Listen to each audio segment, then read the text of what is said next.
recording. Yes. So we've missed. I'm so sorry. We've missed.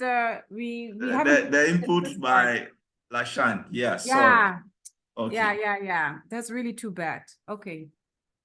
Right. But yeah, Maureen. Apologies for that. Thank you, Leslie. Yeah, I didn't get it on time because I was working when it came in. So I'm just in my house right now. So I could not read it. Okay. No, that's fine. So we'll take it up. No. I know you read it.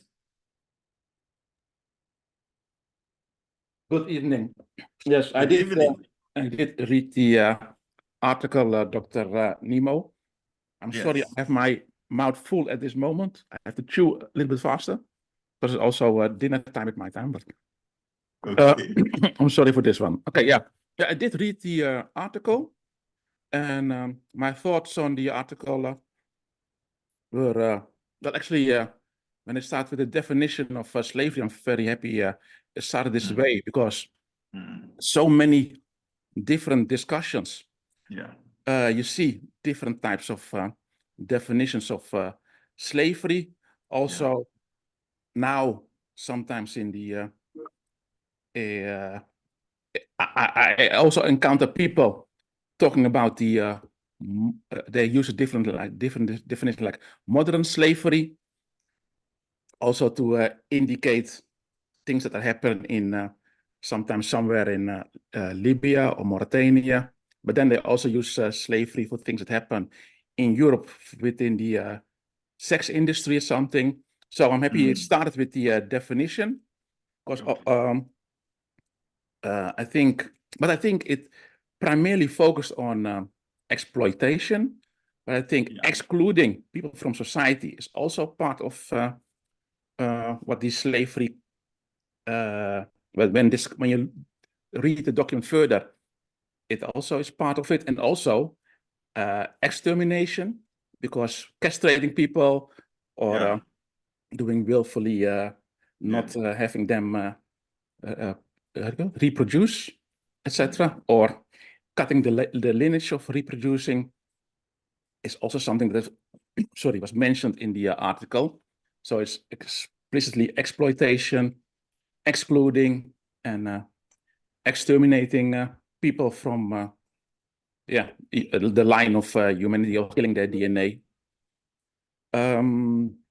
Also, what when I was reading the article, and it's something that I did want to bring to a discussion, is that it talks then about slavery in Africa, but we know it's like a huge continent with so many different influences and also so many different groups. So in the previous session, when we talked about pre-colonial Africa, we identified things.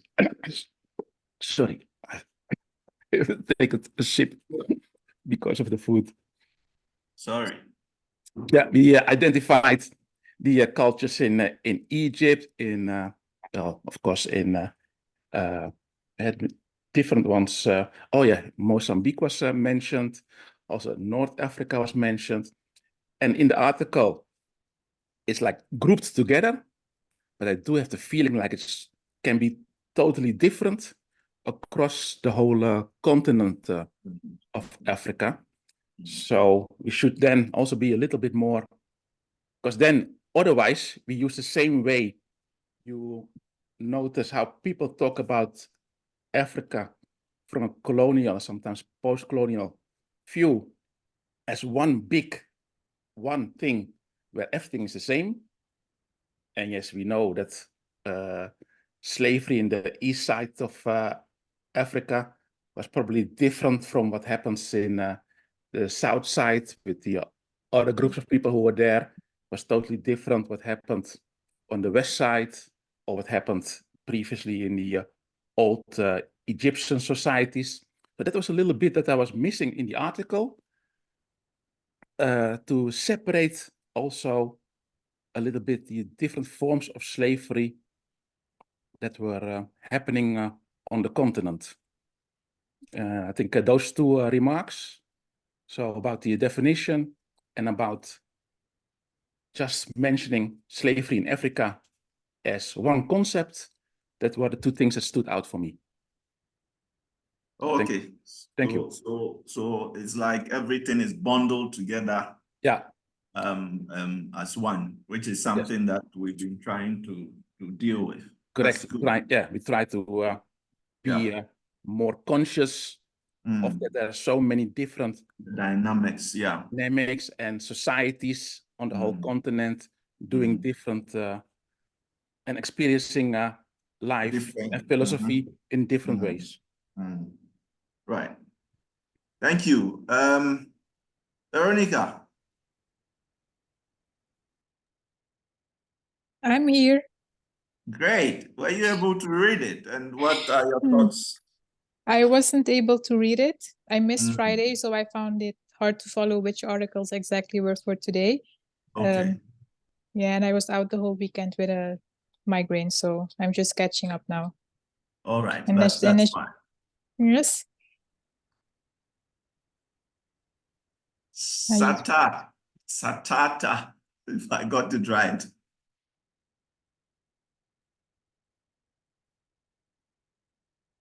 Your microphone is off. If you can.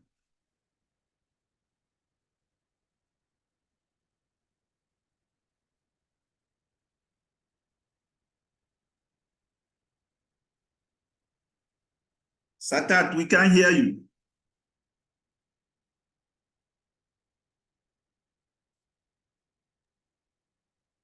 Her microphone is actually on, but we can't hear her. So maybe there's something wrong with the microphone.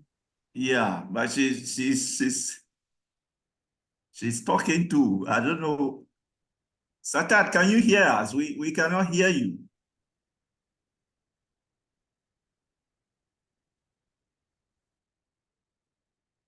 Okay, Ruben.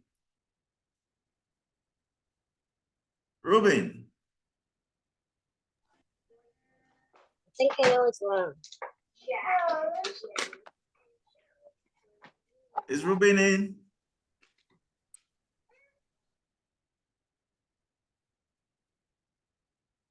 Latitia.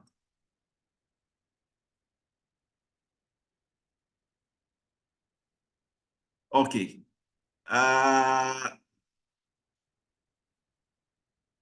Let's see. Okay. Satat, unfortunately, we couldn't hear you because I think your microphone was on, but we couldn't hear much of what you were saying. So if you can,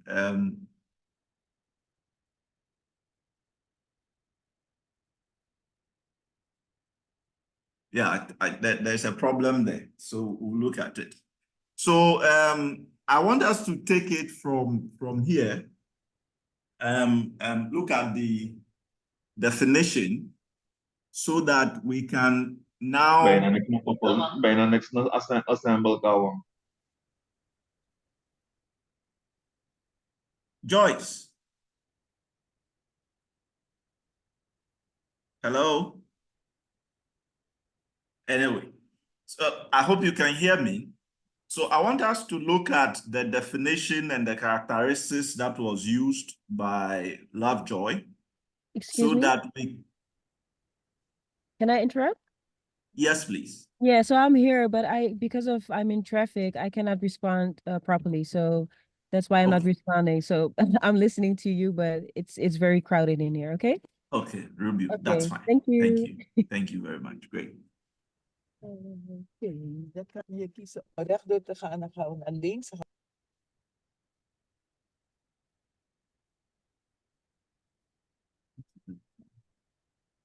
Okay, so just as what's his name do not suggested, if you read the entirety of the article, you realize that it's all bundled up together. However, looking at the definition, the author did establish that there are exceptions to some of the characteristics that he used. And so you find in some polities that the generalizations do not apply. to all countries on the continent in the same way and manner. So I wanted us to first look at the characteristics that were used and try and use specific cases on the continent to look at the generality of it, and then the specific to some of the continents, especially using the case of Ghana. And so the first characteristic that he gives is that slaves were properties, or what we call the chattels. However, if you read or you look at the write-up, the author does agree that yes, in this sense, slaves could be sold and resold for that matter.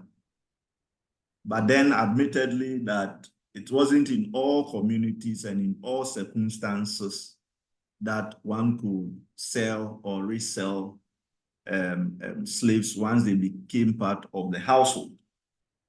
He does mention that in most of the Islamic communities, okay, or in the countries that Islam came to form the basis of the religion, the property nature of these slaves were limited because people were not allowed on the grounds of morality to sell and to break up, especially family relationships. And so with acculturation, owners of slaves would not necessarily decide that they were going to treat enslaved persons as properties in the strict sense of the word.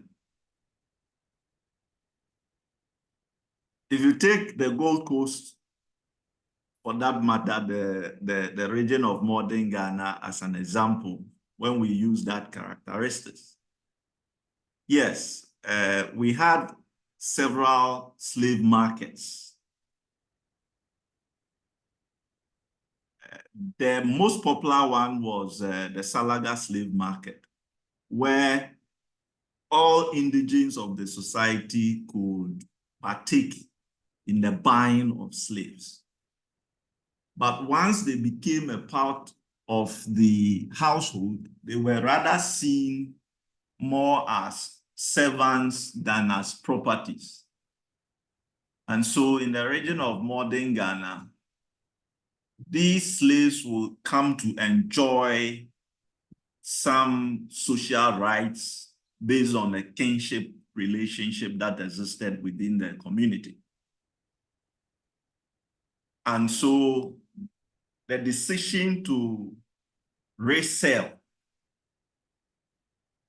a slave was quite uncommon in our Ghanaian setting. Okay. Again, based on morality,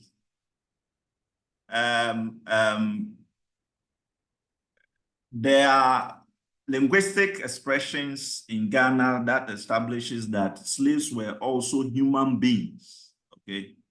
And so for that matter, they should be treated with some dignity, not as you treat a normal commodity on the market. And so you find out that in terms of domestic slavery on the African continent, most especially for those in the northern part of Africa, and then looking at the western part where Ghana is, and then the central part of it, domestic slaves were not necessarily seen as and treated as properties in the sense that you would treat all other commodities in the market, okay? And so you see that it's only with the external slave trading activities that slaves began to be treated in a way as properties, because then they didn't have any rights within the society, and then they were treated as such, as properties in that sense. So there is that distinction between how domestic slaves were treated and were seen. And I'm saying that they were seen more as servants rather than properties in most of the African countries. It is when it came to the internationalization of the slave trade that they came to be seen in a capitalist context as properties, right? And then on the second characteristic, slaves as outsiders or people of alien origins. Within the period that we are looking at, that is 16th century up to the 18th century, yes, you realize that no group will sort of enslave themselves, whether it's in a region of African continent or in Europe. And so typically, all slaves were from societies that were alien to the enslaving communities. And this one permeates all aspects of our society. Especially, they used the absence of kinship relationship, that once a person didn't have blood relationship with you, once the person did not have marriage relationship with you, or any familiar relationship with you, those people were susceptible to be enslaved, if I may put it that way.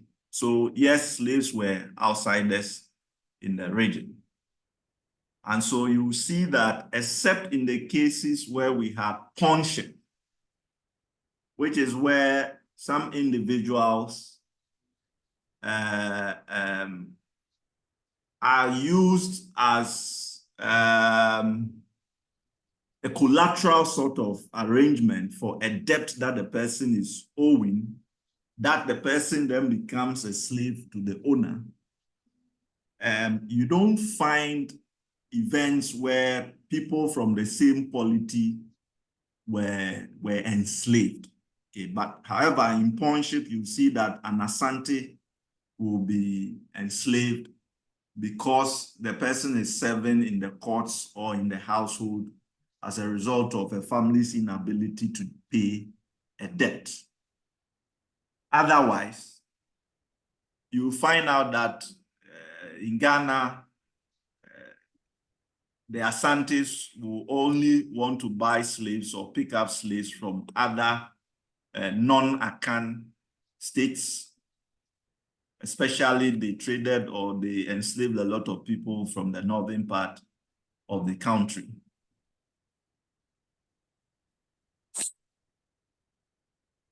Then I say here that for Europeans, slaves were perceived as racially distinct because the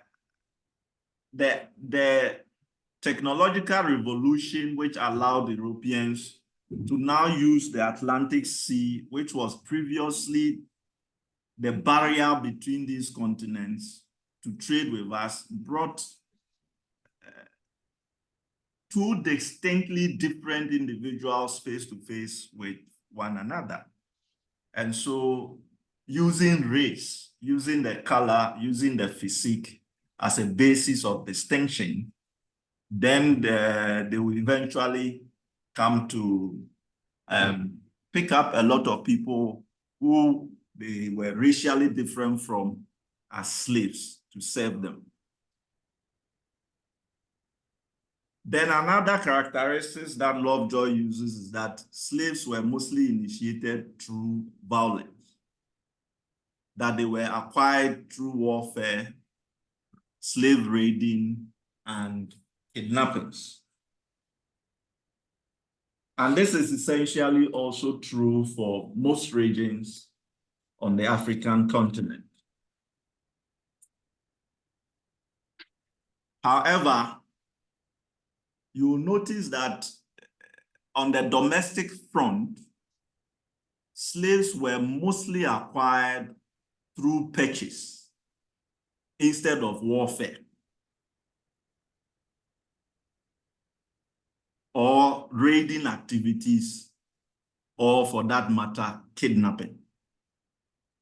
So when it comes to domestic slavery, as I mentioned, there were slave markets dotted in several parts of the Gold Coast, the popular one being the Salaga market, where all individuals who needed the services of the slaves for agricultural purposes and so forth and so on, who go to those markets and buy slaves to help them to do their business. However, the use of the violence of warfare came to be much more associated with the external slave trading activities. Because looking at the numbers that were involved, it was through these acts of violence and warfare that the indigenes were able to get the numbers to meet the external slave trading activity. So the distinction here has to do with which forms of violence was mostly used if you compare the domestic slavery to that of the external slavery. And we are saying that emphasis in the local setting was mostly by purchase. So you go to the slave market and then you are able to purchase somebody for your household chores and so forth and so on. But for the external one, which tended to also coincide with the expansion of the kingdom. So for instance, in the Gold Coast, this was a period where the Asante kingdom under Asantehene Osei Tutu was embarking on expansion of his kingdom. So a lot of wars were fought, and so they will always get to send a lot of people to the coast and then to be exported. Again, resulting from the conquest states were required to pay tribute to the winners in the form of slaves. And so through these acts of warfare, these states will get the number of people that were required to do that. However, it's generally accepted that all forms of acquisition of the slave was violent because nobody voluntarily, except once again in the case of pawnship, will become or will accept to be under the institution of slavery. Even if you look at slavery as a form of judicial punishment, where events that in the past would have just required maybe the payment of some ransom to the state, because slave trading activities became accentuated, all such punishments were commuted to slave sanctions, or you'll be sold into slavery instead of having the ability to pay. So for instance, anytime a slave person committed some form of adultery in the Gold Coast setting, the person will be sold out into external slave trading. However, if the person was of a free origin, that person would rather be made to pay some ransom in most cases and then maintain their status. This is, however, not to say that this was the case all over, because there are instances where individuals who could have been given the opportunity to pay a ransom were also sold into slavery. And so, There's a question. I don't know if you've seen it.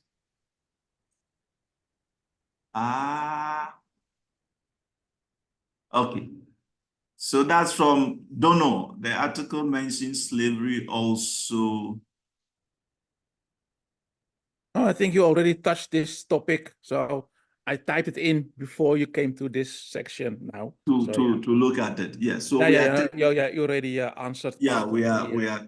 remark But then since you are on it, the article did explain how judicial punishment is still a form of violent acquisition of slavery. Were you able to pick up how judicial punishment in this case becomes a form of violent acquisition of slaves? I mean, how can we say that judicial judgment, for instance, instead of being asked to pay a fine, the judgment is that you are sold into slavery. How is that violent in itself? If you can share your thoughts on it. Don't know. No, well, actually, I did mention like when people mention slavery, and it's always or exploitation or exclusion. So yeah, these are definitely a violent acts against humans themselves.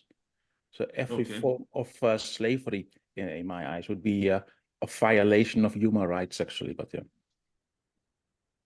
and in this case, then also as a punishment for, as a judicial punishment for some of the crimes mentioned, still, yeah, and I call it is that some human rights are being or were violated in a criminal way. Yeah, okay. Thank you. And so we are saying here that the very fact that judicial institutions that were supposed to ensure equity in society and so forth and so on, just taking advantage of the activities, the most financially or profitable economic activity by converting or commuting sentences from what was supposed to be to enslaving people meant that there was inadvertently some violence in that transfer, because that was not a fair representation of what the society was supposed to do for its indigents. Then he used. Hello? Yeah, sorry. I was just making a remark towards the judicial way of getting people into enslavement. Okay. It reminds me of now in the U.S. where we have for-profit jails, and they work with the judicial system to basically mostly brown people are basically sent to these for-profit. There's like a system between the judicial system and these for-profit jails where they send people into prison to work for these for-profit jails who then do things like telemarketing and production of like goods and products. Okay. Lashan. Yeah. Yes. Can you come up? Because I didn't really hear your input.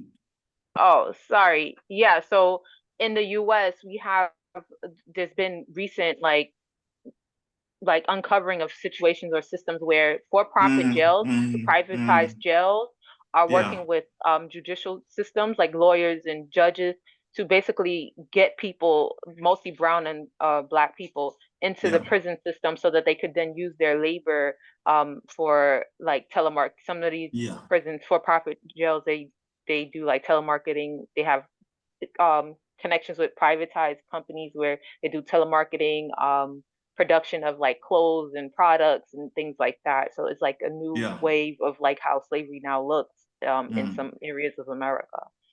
Thank you. So we at least we can relate the features to our society today. And you're right on it. I haven't forgotten the George Floyd event that people felt that it was because of his skin color and all of that, that some of those treatments were meted out to him. Yeah, so we are saying that, yes, they use the judiciary. And there is a paper on trust issue, especially when we are beginning to look at the essence of the team to a modern economy, where you find in most African countries now that people do not even trust the judiciary system because of some of these historical antecedents, where we know that for want of profit or other gains, our judges and all these people sometimes make some judgment that doesn't sit with the constitution that we are all supposed to be working with, right?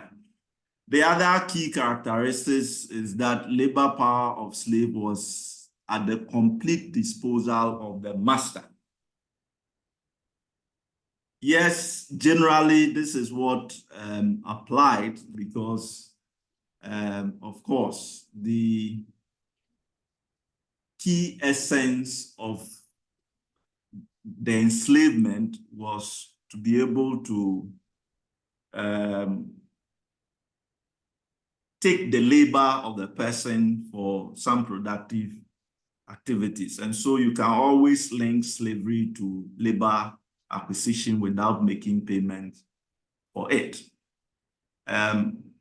Some people have propounded a theory that the essence of slavery, and this is the Nibor theory that tries to explain the economic wisdom behind the use of slave labor for economic activity. And they're saying that if you look at the societies between the 15th century to the 18th century, there was land abundance and labor scarcity, okay?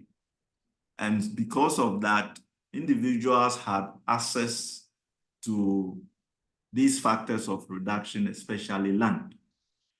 And so it was going to be very hard for employers to be able to compel other people to come and work for them because they all had equal rights to land. And so therefore there was a need for some coercion to be used to force other people to work.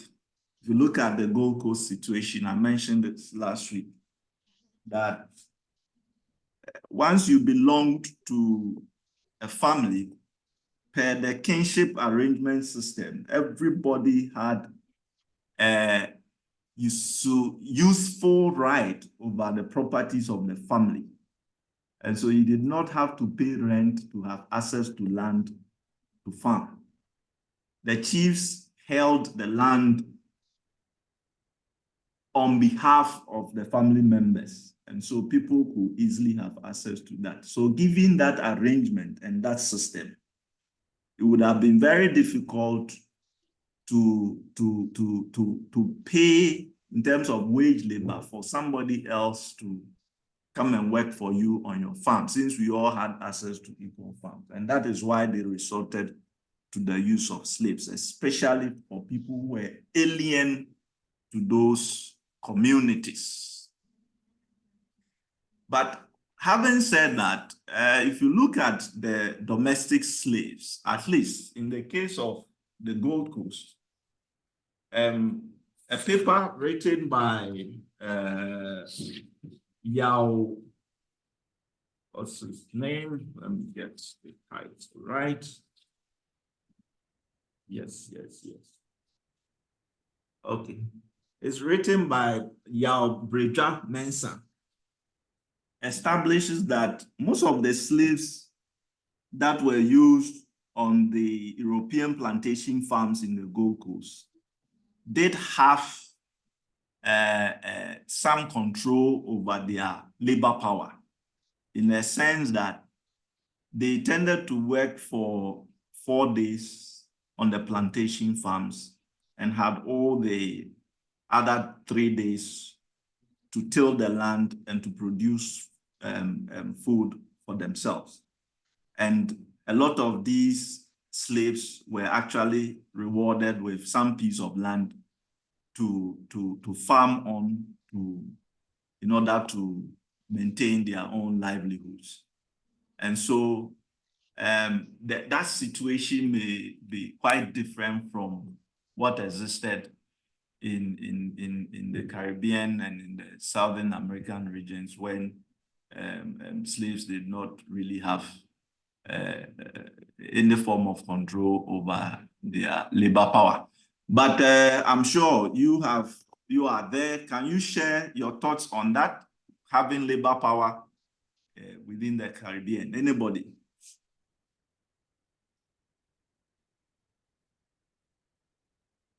Yes, hello. Yeah, Stop I that. have, Do you hear me now? Yeah, Cosma. Yes. Maureen. Do you hear me now? There were some plantations in Suriname where they had their own place to for the laborers, like in the Para region. There were a lot of plantations where all the other ones had their own place. That's also the reason why they bought it later on. You see, right now. So it is, and it was already in the 80th centuries happening that some of the slaves had their own small. It was not that big, but good enough to create their own food and all these things and give it over to the rest of the family.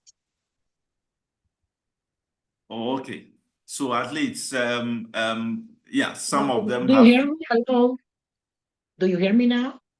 Yes, yes. Oh, thank you. I just want to elaborate on what Maureen just said.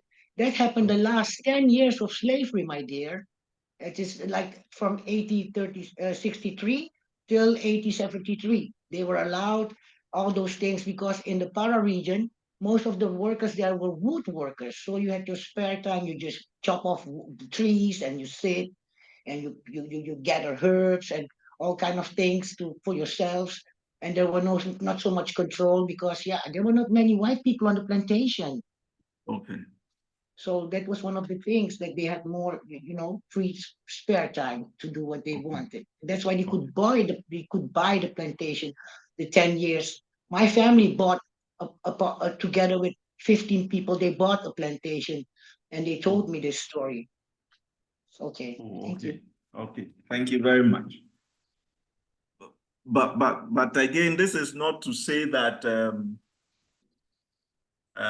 their masters did not have control over their labor. To a large extent, you have to first of all satisfy the demands of your master.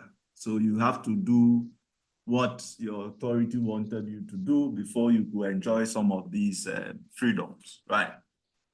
Then another major characteristic is that slaves did not have the right over their own sexuality. In fact, it's not only the sexuality, but they were rightless. So they didn't have any rights over anything. It's not only about their sexual preferences. And yes, this permeated in all African societies as such. As we have mentioned already, some of the male figures were castrated. And in fact, in the Gold Coast and in Asante, we know that most of the slaves that were used as military men or security men had to undergo some of these processes. And so they did not have that right to determine these things. And then the females were often used as concubines in our societies, yes. And it wasn't like they had a lot of say over who to be with or otherwise. I don't know if you want to also share your views on that in Suriname or in any part of the Caribbean for us. Joyce.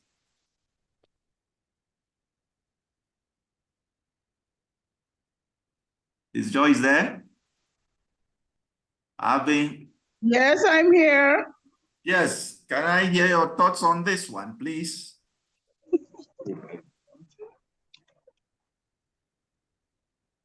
I cannot hear you. You Can I can't say hear something? Okay. Joyce. Yes, I I'm want, here. I'm just asking that the author says slaves did not have the right over their own sexuality. Do you have any thoughts to share on that? Yes, that's what the slave masters made of it.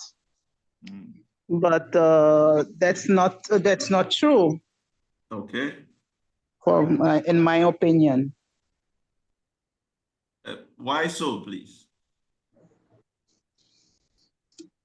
So normally as a human, you have right over the whole body and what you do with it, at what time and how.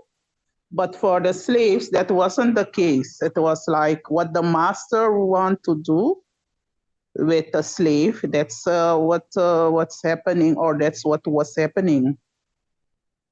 So I don't think they didn't as a slave. They didn't have a right, indeed, but as human, they should have the right. Right. So the author is saying that slave masters controlled the sexual and reproductive capacities of their slaves, essentially saying that the females did not have the right to decide on their reproductive capacities and capabilities. Neither did the males have those rights. And essentially, this is, of course, what existed in our societies. Mm-hmm. Yeah. And as we Can I say mentioned, something on that? come again? Can I say something on that? Yes, please. You see, in Suriname, we had this woman they called Sisi on the plantation. And Sisi was one of the head women, one who had a relationship with the master. The master. And she Okay. was one of the women who was organizing all kind of activities on the plantation and was talking to the master if somebody has to be, let's say, be beaten up or so, then she would go as a, to make negotiations that she could not get the beatings.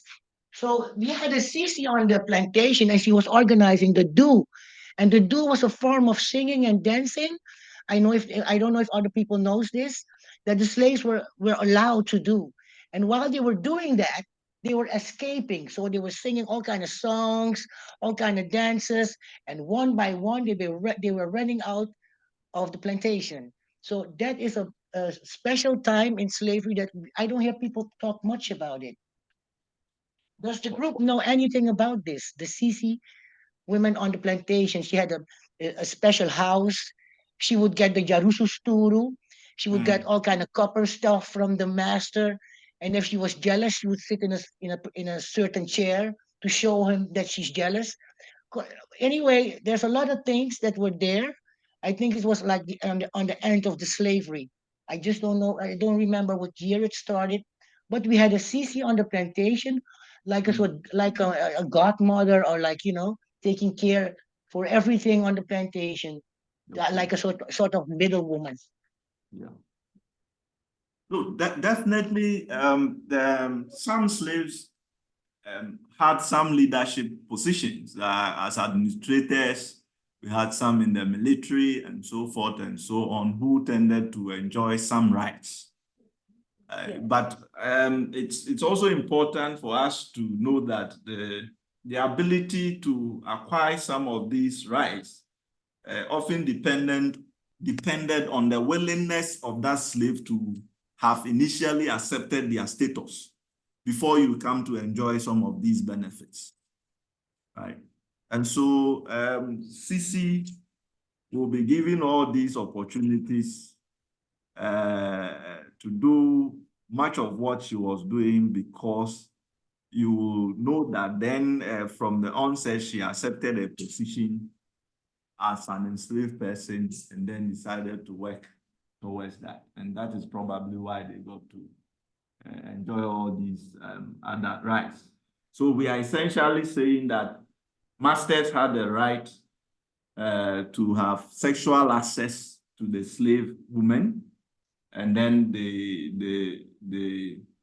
they could also always use any one of them as their dependents.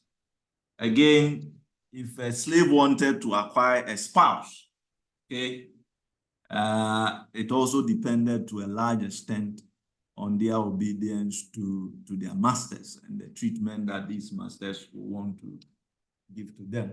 And it's mentioned that, of course, with the passage of time and the culture of acculturation, once the slaves were beginning to speak the same language and pick up the culture of their masters, then they tended to be given some opportunities to enjoy some rights over their sexuality, right?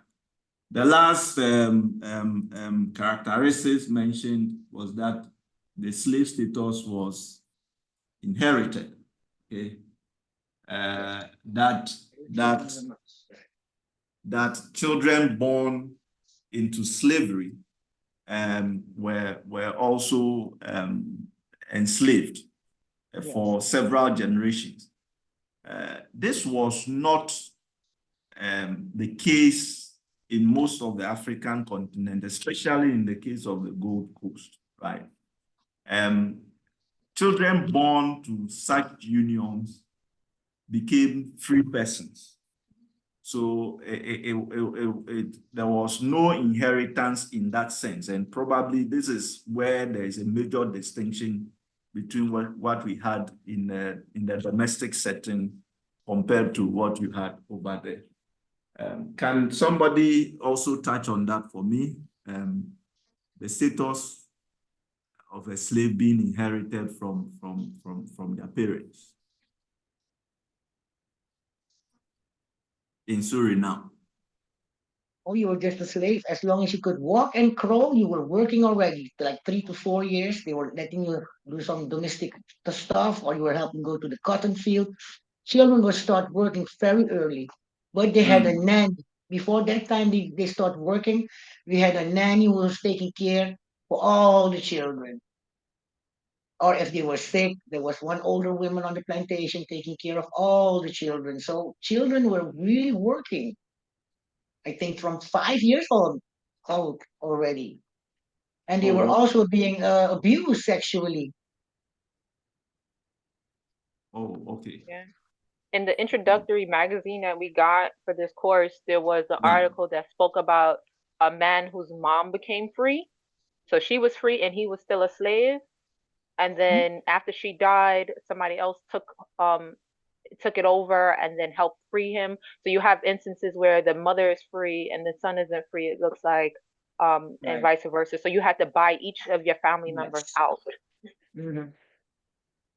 That's right.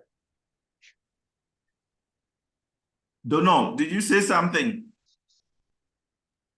No, I think the statements mentioned before, this is also what I have read and heard, the way it, yes, in Suriname, the slave status was inherited from the mother line. So if the mother was a slave, then the children, they were also, the children would also get the same status. The other way, I'm not sure if I read anything about when a European woman gave birth, because I don't think that happened that often. I'm not sure if a European woman gave birth to a child with African ancestry. Well, when she got pregnant, she was leaving the Caribbeans, the islands, and went back to Europe because she knew. So then the child did not inherit the slave status from the father. That's what you're saying then. No. Can I interrupt? Yes, please. Yes. First of all, it was a global system. So I don't put it in pieces, Suriname or France, Guyana. It's a global system. From that point of view, I see all these things. But coming back to the when you were enslaved in Suriname, even if the white man was the father, still his Yes. child was slave. That's That's one of the right. things. Mm. And what also Hannah said, that the white woman who had a child with an African man, the white woman was sending back to the Europe. That's one thing for sure. And the child was there enslaved.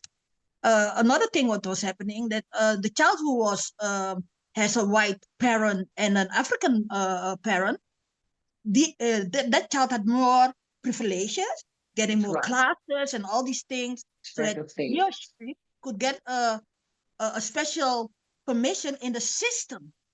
That's why we have the manumission thing. That's why we have the thing that happened in Paramaribo in the city, that there was a new class happening. So the thing of, we call it in Dutch, verdeel en heers, this was part of it. And Yeah, because the mulatto so all these children, children get special positions in the system, but still were enslaved. And later on, they could yes, buy themselves free, also systematic, or they had a special treatment to work and get some money, get classes, know some things, could read, and has more specialties in the system. That's why they could buy themselves free, and even a mother or a brother or somebody else in the family line. Dr. Nemo, I did have a question about these relationships between European and African people. So on the continent itself, when somebody from Europe came to, we know there were lots of forts on the coast. They probably did have, how do you call it, African women getting pregnant from these European, Yes. and the children that then came forth, were they then employed in the slave castles or the forts, or did they get back sent to Europe, or did they were regarded as being African and they stayed with the African mother? yes. So Satata, you want to say something, but these are the mulattoes. Yes, the mulatto children had a privilege, you know what I mean? And they were Yeah. also racist to their own black parents and black families, because most of them were working in the house. They were called the house workers, you know what I mean? And the light workers they were doing, and the hard work were the darker children outside in the fields. So these No, mulatto I was children wondering had about when they privilege. were on the African continent, so not on Suriname. Yeah, don't know. But in the African So continent. on the African continent, yes, these children received education in the forts. Okay, in the Yeah. forts and castles, where these Europeans were staying and trading from such centers. So children like that who were born in those settings, they received education in the ports. They were not sent away like what you are talking about happened in your end. And most of them became preachers. In the case of the Gold Coast, for instance, the first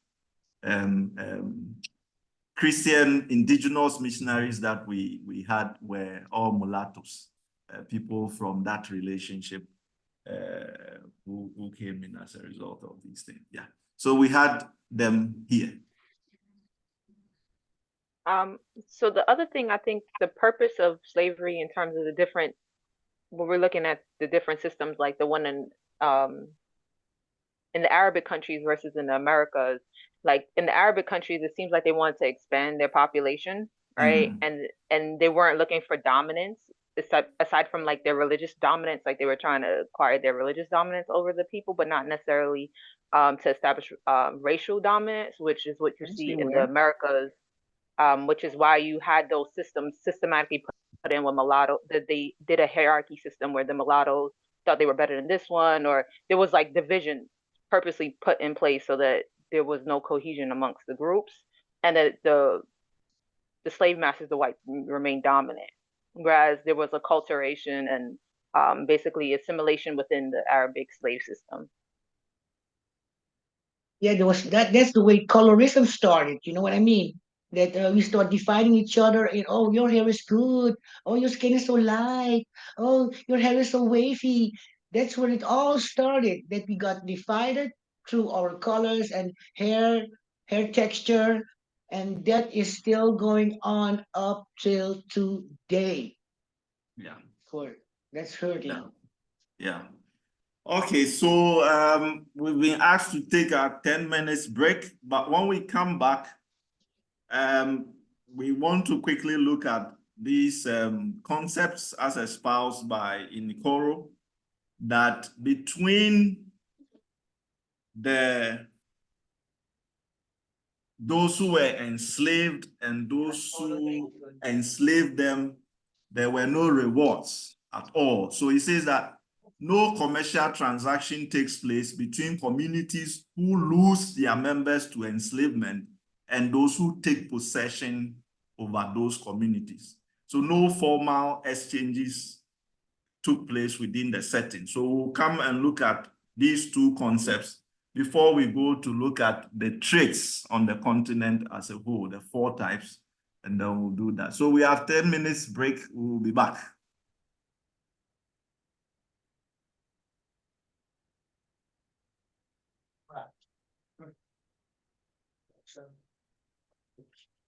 Break.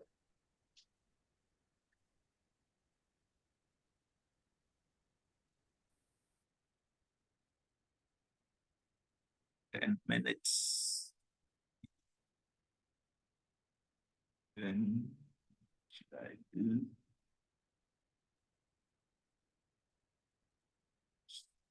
Resume. Okay. Thank you. You're welcome. We haven't heard from you today. That can mean 2 things. I don't I'm listening. You're listening. Yes, I have a question. I wonder if it's also an indication, the word slave, to what time did we used the word slave? And is it so maybe that when we started to become nation states and we started to give people that people became citizens, that we stopped using the word slaves, and because of we become citizens, slaves don't exist anymore, also not in Ghana, because we became basically a nation state here. I was wondering if that's an indication to, you know, yeah, the way we would call different people in society. I wonder if that's an indication of what their role was in the society. Did you get my question? I'm trying to process it. If you can repeat it, I'll be grateful. So I'm wondering, to what time did we? To what time? Yeah. Yeah, when did we stop calling people slaves? And is that because it became a nation state? And once you become a nation state, you become a citizen. So the moment you're gonna have citizens, then citizens will have rights. I wonder if that's an indication of, you know, when we would call somebody a slave and therefore also label the person to a particular position in society. Yeah, so generally the term will be used up until the 1807 when the abolition processes started, okay? And so within the domestic economy in the Gold Coast, the term will still be used once again up until the 1901 when Ghana or the Gold Coast became that single polity under British colonial rule. And then they will work to ensure that slaves did not exist in the community. So this process of, if I may say, disuse of the word slaves will actually start with the building of the nation state, and as a result of that, new rules will come into play that will enforce that nobody was referred to as such. But you know that even after British abolition, domestic slavery will exist for a while longer before it came to an end. I don't know if I have answered that question perfectly for you. Yes, certainly. Leslie. Because what you're saying is that maybe we don't use the word slave anymore, but we still have situations where people indeed, for instance, I even have students, for instance, whose parents cannot take care of them, and therefore somebody else is taking them in their house. They do everything for that person. They become, I don't know if it's an offensive offensive name, but they become house boy or house girl, and they are being paid, quote unquote, through, you know, for instance, the person who has been taking them in is paying, for instance, their education. And and I wonder if you would also, is that like a legacy from the domestic slavery that we had in Ghana? Well, what you are, the case you are explaining wouldn't take all the characteristics that we have mentioned. But yes, we admit that there are modern forms of slavery, which take some of the features that we have mentioned. But if you define it by these things, then we cannot say that it is the same as domestic as the domestic form of slavery. Leslie, do you understand? Hello? Yes, Dr. Nemo. It's Lisbeth, by the way. I keep thinking that you're calling somebody else, but it's Lisbeth. Yes. It's Lisbeth. Yes. No, I'm saying that per what you are describing, the situation that you are giving, it will not take all the characteristics that we have enumerated in the discussion earlier, but it definitely fits some. So we talk about modern forms of overt slavery. That, of course, you will see some of these features there, but we cannot call it mostly as such. So the situation you are describing is quite very different from what existed then. You know, in those days, well, in the period that we are looking at, as I said, slaves were mostly seen as people who were alien to the communities that they found themselves in, and did not have a lot of rights, including right to determining their sexuality and so forth and so on. But what you describe now fits only the aspect that they are being used as domestic servants so that their labor is being used for productive activities. Dr. Nemo, your line is breaking up. We can hear you clearly. Lisbeth. The line is breaking a bit. Lisbeth, is it okay now? Let me shout. Hello? Can you hear me now? Yes, I can hear you now. The line was... Yes, I was saying that the description that you gave doesn't fit all the features as examined, except to say that the labor, so it will take the seventh team, that the labor power of slaves is completely at the disposal of the master. So in this case, is a labor power that takes. Almost all the other qualifications will not take. So we cannot describe it in the sense that we had in the domestic slavery then. However, we do speak of modern slavery. which shows some overt forms of some of these things that are happening in our societies today.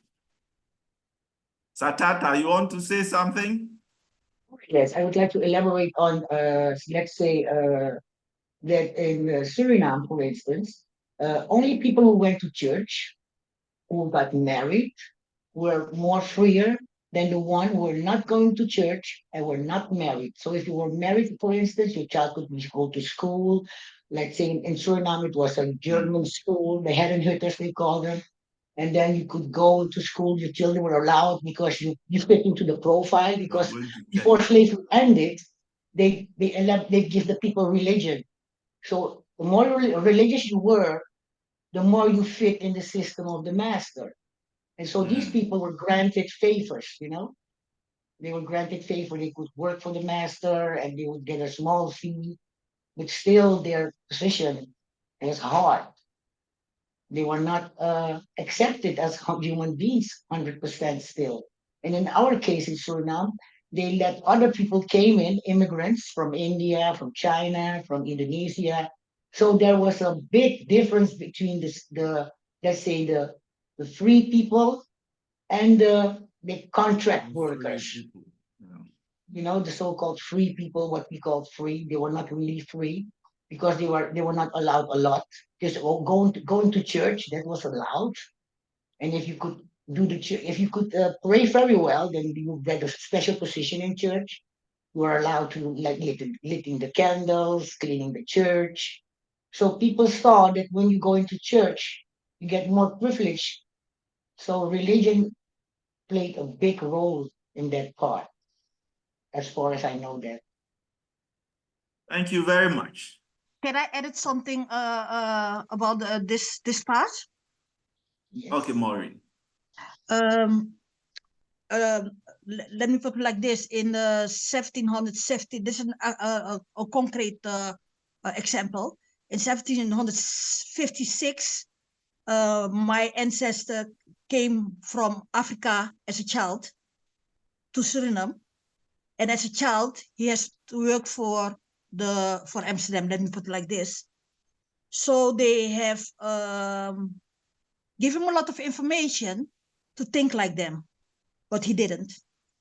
Why not? Because he came here in Holland in 1770 and applied for his freedom. He didn't get it, went back to Suriname. And in the meantime that he went back in Suriname, he has freed a lot of people. But to be free in that system, you has to be first be of or Catholic or Protestant or all these things. That was the system. Okay. Otherwise, you could not get your freedom. It was part of the system. So he was not believing in the Catholic and all these things. He was buying himself free and all the other ones, because otherwise he could not get the freedom for himself and the other ones. So it was not that privilege. No, it was part of the system to get his freedom. And to he could buy himself free because he worked for it. It was not so that the system only say you are my slave. No, he was thinking as somebody who came from Africa and keep himself like a free person. So that's why I don't call my ancestors, my DNA ancestors, slave people. They are African people, human beings who get enslaved and did everything in that scatter time to free themselves, work together, and create their own new systems in a new way of life. So in this way, okay, there was a part that the ones who were Catholic and all this, they had some privilege, but in the system, they had also their smart way of thinking and doing to be free and help themselves to be free. So this perspective we also have to say, especially from our point of view. That's right. Right, Maureen. Thank you. I think when I think next week when we look at the issue of emancipation and all of that, we can use the data you've shared to enhance our discourses. So we move on to quickly look at. I wanted you to comment on that concept, which says that no commercial transaction takes place between communities which lose their members to enslavement and those who have possession of them. just to say that looking at the modes of acquisition of slaves, we've mentioned the fact that it was through warfare, it was through the payment of tributes, raids, and kidnapping. Inikoro is suggesting that people who were enslaved did not benefit in any way. Okay, no commercial transaction in terms of an exchange occurred. I want to know whether you agree with the statement, and then if you agree, if you tell me why you want to agree or disagree with that. Lashan, your hands up, right? Sata, do you agree with that statement? No commercial transaction taking place between communities who lose their members? No, there were no transaction. They were just grabbing the people and take them. Yeah. No respect, not at all. Yeah. For instance, Yeah. what I know from history is that the Europeans didn't went to Africa for trade. They went to Africa for genocide. Because you remember the Moors left Spain and the Portuguese followed them. And the queen from Spain said, yeah, you can go and get them. We can abuse them and use them for whatever.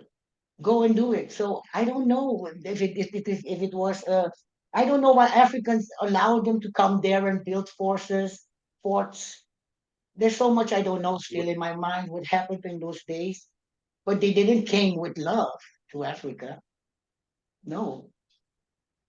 No respect either. So for instance, when the Portuguese landed on the coast, on the Gold Coast in the early 15th century, it will interest you to know that to enhance the trade for which they came in, they actually brought slaves from Benin to the Gold Coast to help in carrying, at that time, transport systems were not developed. And so to aid their trading activities in the gold trade, they actually brought slaves from Benin to the Gold Coast region here. And so Ghana, for that matter, the Gold Coast then, you can be certain, looking at the history, that the initial contact was not really the slave trading activity. No. Right. But then for the trading activities. And that is why they built the forts. The forts were originally built as a storehouse and as a place where they could stay to do their business. And so for a long time, this is what was going on until there were discoveries of lands. And then they needed labor to serve them. But it's also one of the themes that we'll be looking at, why Africans and why did we allow ourselves. It has to do with what we call social identity. And so when we get to that point, we'll try to address that issue. But I guess we will all generally agree with the assertion that in terms of commerce, there was no bargaining, there was no transaction. You were kidnapped, you were just raided, there was war, and you were taken into slavery. And so those communities wouldn't benefit in any way and manner. The other people who were involved in raiding or initiating the warfare will then come to enjoy because of the onward sale of these individuals. But the initial acquisition process was not a commercial transaction. And we need to get this thing well established in our minds. Now, Inikoro also mentions that there are two main conditions that necessitated the development of large-scale trade in the human beings. And these are the fact that there always existed a market for slaves and the development of transport system that made it possible for people to be moved around in a very cheap manner. But that also begs a very big question. For instance, why did the Europeans have to move Africans for the continent, looking at the distance, right? Instead of making these plantations on the African continent, because the continent itself would have supported the production of the sugar cane and all of that. Why was there a need for the individuals to rather be transported instead of producing these raw materials on the African continent and then shipping the raw materials out? There was a decision to rather take the people out. What would be your thoughts on it? The one thing I could think about is that, sorry. The one thing I could think is that they didn't have control over the region. They didn't understand it. I mean, granted, the Americas was the same situation, but they had already been there for some time and basically decimated the indigenous groups already in the Americas, which that was also a task, right? It wasn't just something that happened and people just think that they went there and indigenous people just bowed down and allowed them to like kill them off. But that had already been done, and they knew that they had some working knowledge of how it would be to be in a space with indigenous people already there.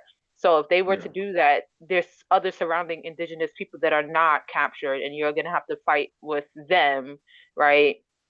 Also, the concept of like them being, you wouldn't be able to tell which person was a slave, your slave, because when they look at us, they only see Black people. They don't care. Whereas, so if you had a society that was homogeneous to like all white people and then a few Black, so you knew that these Black, anytime you saw a Black person, that you're a slave and I can capture you, right? So that it made systematically, it made more sense for them to bring them to the Americas, isolate them from the rest of the indigenous people that they know, so that, you know, there's no, eventually what probably would have happened is that the chiefs of these different tribes and states would have gotten together and realized that there was a problem, and probably would have overthrew them and probably completely decimated the system. Right. Thank you, Lashan. Sata. I think Las Casas in South America decided to go to Africa to take the Blacks because they couldn't handle the Indians, because the natives were like saying they were stubborn, they were not working, and then they say, okay, they're lazy, let's go and get the Blacks, they're more stronger than them.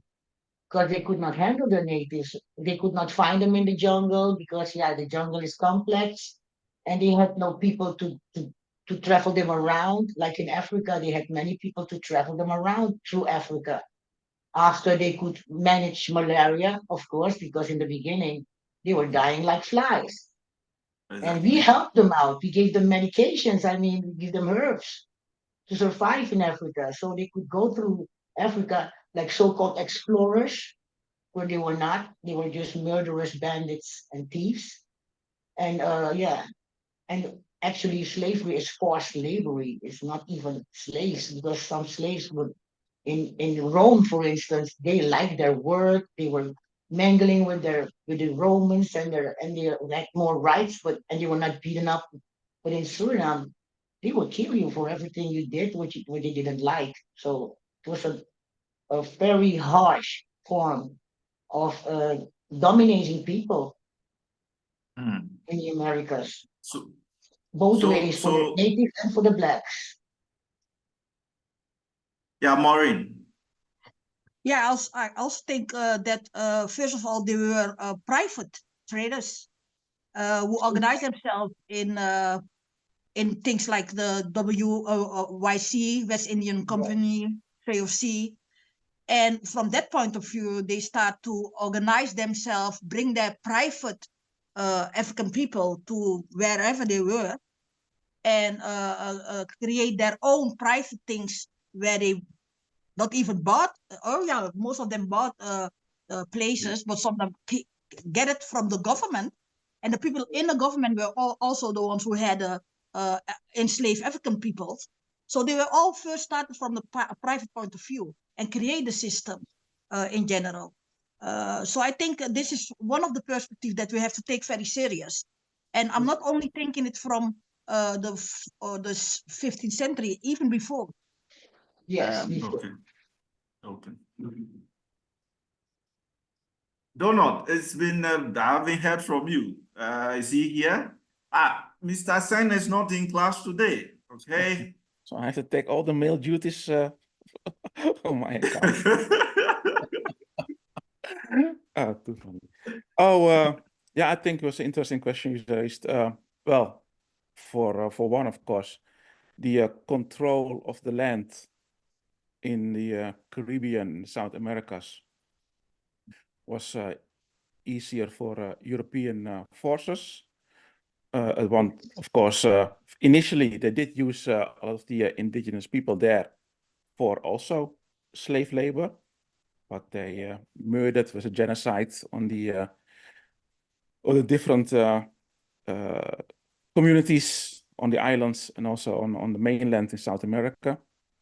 So they had easier control of the land, so they could start the so they have control to locations where they want to grow the sugar and the cotton, etc. And what you will see with the way they were doing, they had like a complete industrial system set up with stratification of labor. So some were some were there to buy or capture people. Some there were to transport the people from one side of one continent to the other continent. And then they had all the other people again in charge of having these people in slavery, working them to death. So they had a fully set up industrial system to perform this activity. And I think also that's why it could last this long.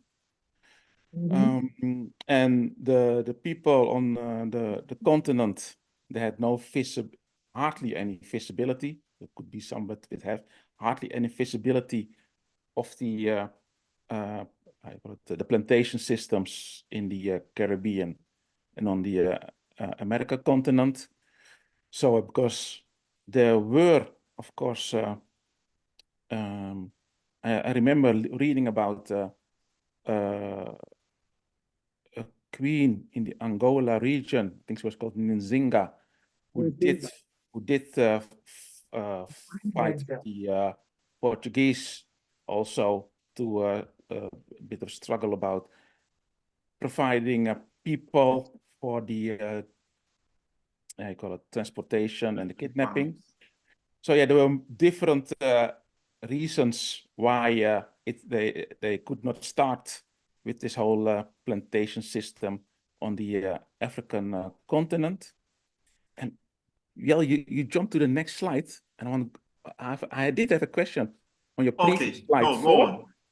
Go Because on. on the previous slide 4, you said something about how do you call it? The communities were, what's the name? You called it the name? Existing of weekly organized Weekly, communities. that's the word I was looking for. Weekly organized communities. Can you a little bit expand on that that last bullet point? Oh, okay. And so if I take it from, so these are the two main conditions that will give rise to the large-scale trade in human beings. The first one, that the demand for labor existed on the continent. And then the second one, we are talking about weekly organized communities.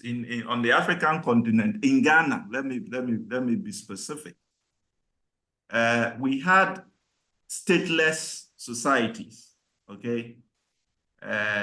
States that, societies that were not organized under some centralized authority.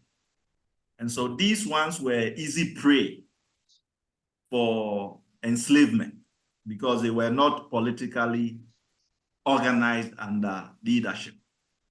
And that is why you see that the polities that were centralized, like the Asantes, will take advantage of the decentralized nature of some of these weak states to be able to raid them and then use people from there and sell them into slavery.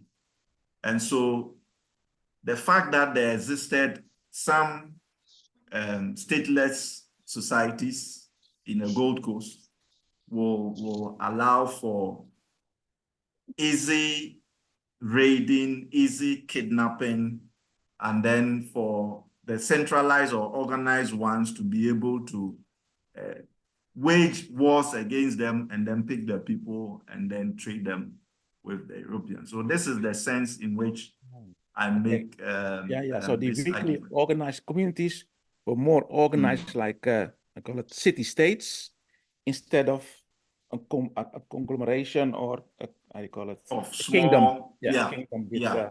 multiple city-states connected to each other. Okay, yeah.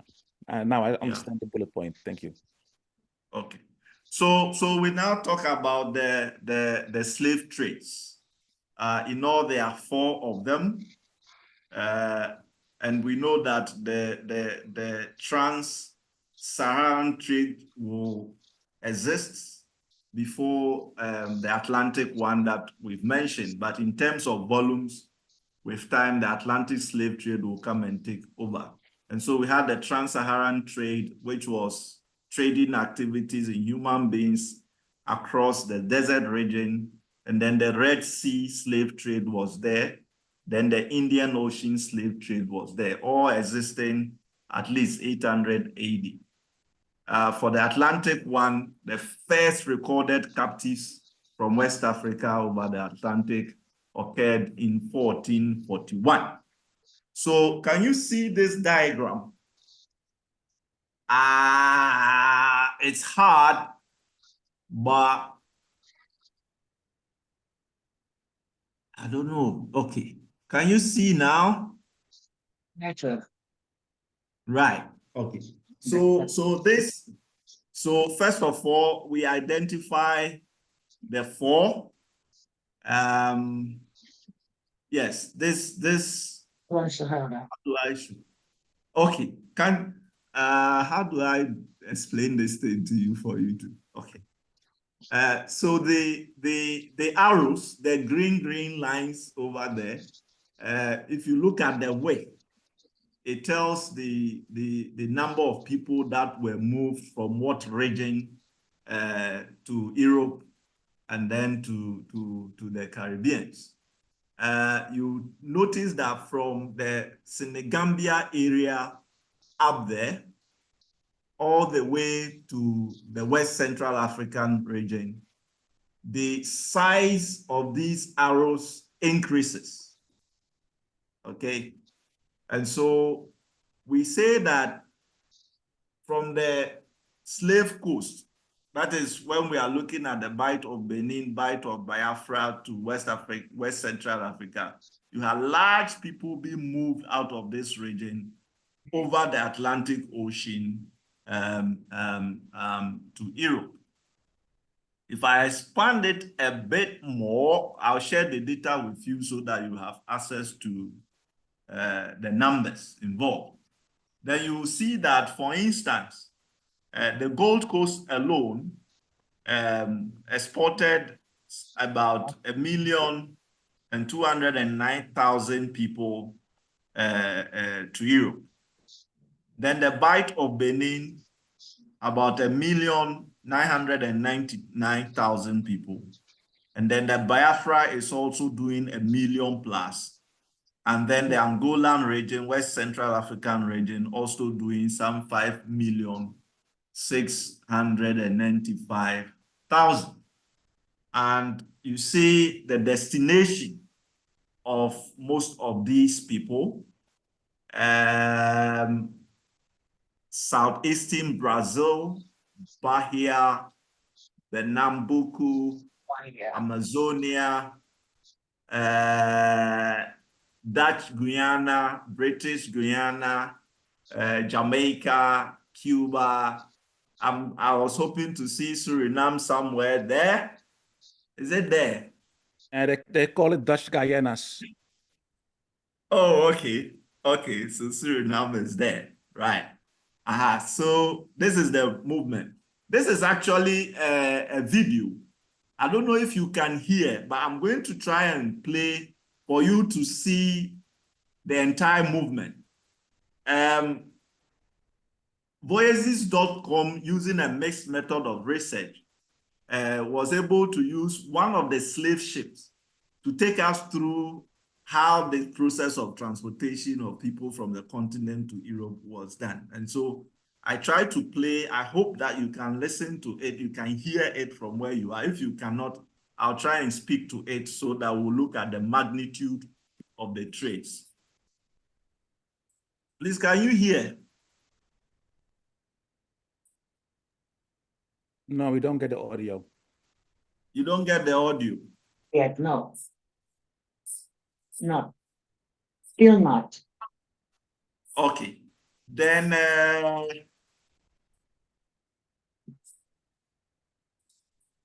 okay, so I will skip it. When I share the slide with the class, then you can get to watch. Satata, did you say something? No. So when I share it, then you can watch the video. So we'll quickly look at the numbers associated with it, okay? And so between 1500 to 1800, these are the number of people that were exported from the African continent to Europe. If you look at the first column, we are talking about the export regions. And so we are looking at the Red Sea trade.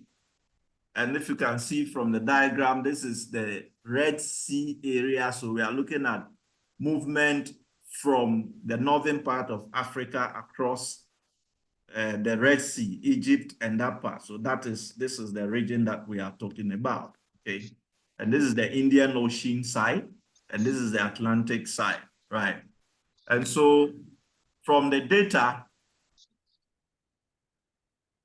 right, you have the Red Sea, the Trans-Saharan, the East African, and then the transatlantic slave trades. From 1500 to 1600, Red Sea trade, 200,000 people, and then there's Trans-Saharan trade, 550,000. Essentially, you will see that within this period, the number of people who traveled across or who were forcefully moved across the Trans-Saharan desert were much more than those who were moved across the transatlantic region. We are talking about 550,000 as compared to 325,000 people. So at the beginning of the 15th century, we want to establish the fact that the trans-Saharan trade was quite, in terms of the volume of people who were transported, they transported a lot of people than the trade across the Atlantic slave. However, immediately when we move into 1600 to 1700, we see the trans-Saharan trade now exporting 1,868,000 people, and then the trans-Saharan trade also doing 700 people. But in all, you see that there's a significant increase in the total number of people that were exported from the continent, except for that of East African, or what we call the Indian Ocean trade, which the number remains the same, right? Then from 1700 to 1800, the transatlantic slave trade alone accounting for some 6,133,000 individuals who were exported to Europe. Again, you see that this was followed by a significant number that was still being moved across the desert. Seems like And it so- usually happens after an hour. Oh, Dr. Imo, Satata. we had lost you again. Oh, I'm here. Hey, I can hear you. I can hear you I fine. have a question, Mr. Nemo. Do you hear me, Mr. Nemo? Yes, please. I can hear you. Okay. My question is, when did the church start getting money per slave? Because they were lying When? about the figures because they didn't want to pay the fee to the church. You remember all these people were Christians, so called, and they had with the what we call this, they had this deal with the Pope or the church to pay for each slave they took out of the Africa. So I wonder what time did they start paying the fee for? At what time did who? The church? No, not the church, the slave raiders. The slave raiders, they didn't, Uh-huh. they lied about the figures because they had to pay per slave to the church. So in what Okay. time did it started? So I don't believe all these figures. What they lie so much, these people. I don't believe these figures because they didn't want to pay. You know what I mean? So they were lying that they had less slaves, blah blah blah, and the many were dead and all this. So I wonder what year did they start paying a fee to the church? I don't see that. Satata, yes. These figures, of course, are not supposed to be taken to be sacrosanct. They definitely do not reflect exactly the numbers that were taken outside the continent. However, Philip D. Ketton, using the embarkation data that was available, I mean, look, data from the ports where these individuals were exported, and sometimes also using data from the destination countries. Definitely, we also know that a lot of people perished in the Middle Passage region of it. So yes, we don't say that these figures to represent exactly the numbers that were taken. In fact, all the documents that you read, you see significant discrepancies in the data that was collected on the number of people who were taken to Europe. However, it does give us an indication as to which people moved or which regions moved a lot of people from the continent, and then which of the 4 slave trading activities was quite significant in terms of the volumes. And so when we are having the conversations, we know where to place them. So it is not to say that the data is sacrosanct, but to give us an indication of at least the numbers that were involved. Satata, are we okay? Yes, thank you. I agree. So for instance, when you read Philip Ketton on the African slave trade, the data he puts, I think sometimes he puts the figure between 15,000 to 20,000. Lovejoy is doing 11,476,000 and so forth. So yes, especially if you put the period into context, then we cannot really rely on the data that is being given to us. Right. But it does help in putting some perspective to the event that happened in our. So essentially what I want you to pick from the table is the fact that, yes, significant numbers were moved across various routes into Europe. A significant number of people were transported out of the continent, but mostly it was the transatlantic slave trade that led to higher exoduses from the continent. I don't know if I have answered you well. Okay. Does anybody has an opinion on the numbers to share with us? You all not believe in them?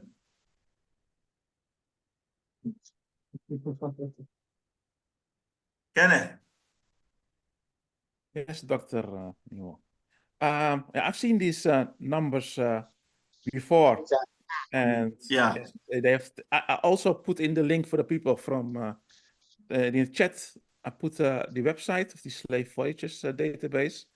They have Yes, yes, voyages.org. Okay, yes. okay. I put Thank you. yeah, they have for lots of ships information from Yes, the archives. yes, How many yes, people embarked? How many people yes, were transported? Which region? yes. They even have a database with the name of some of the slaves that were Yeah. exported, their age, their ethnicity, and the region, and all of that. Thank you.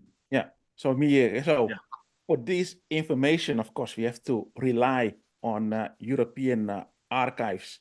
And as just mentioned, sometimes the archives are incorrect or just lie, but at least we do have some of the archives that we can have a global idea what the how do you call it, European influence on the transplantation of human beings was like.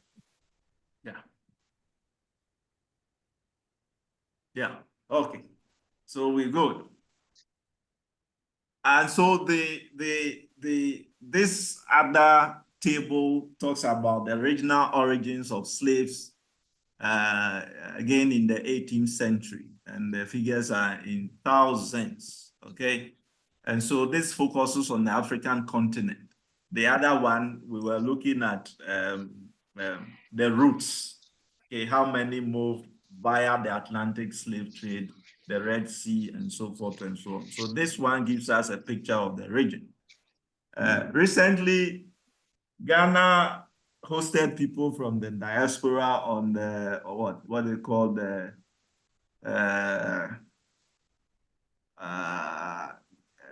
some welcome home for people in the diaspora. And there was an argument on the continent that, oh, Gold Coast, you didn't export a lot of people. So why are you the ones hosting some of these events? And we know a lot of people who are trying to relocate to Ghana. So these issues came up.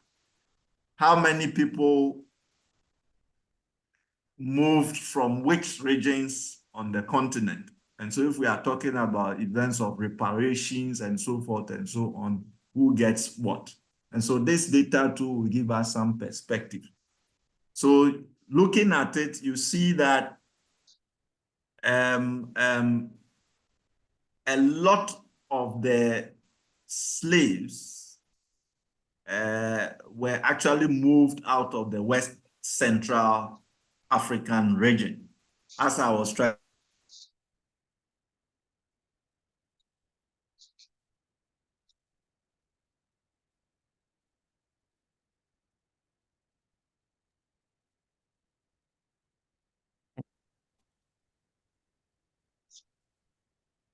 Hello? I think I lost the audio. Something, Professor Nemo. Hello, Professor. The audio is stuck again.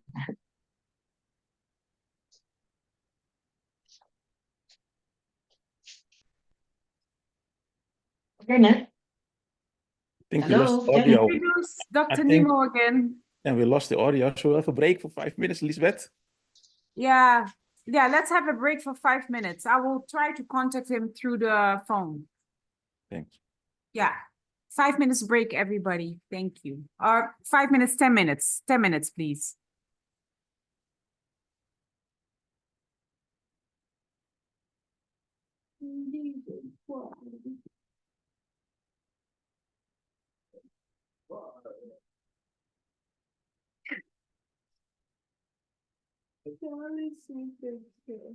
Then you have to sit there.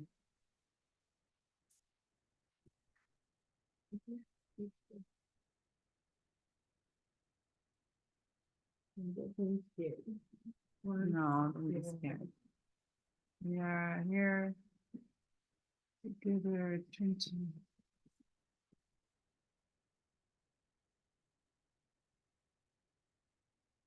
Africa and slavery. Please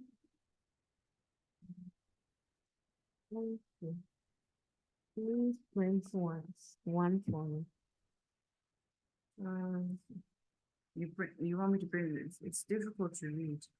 It's not. It is. Try to read the first sentence. Slavery has been an important phenomenon throughout history.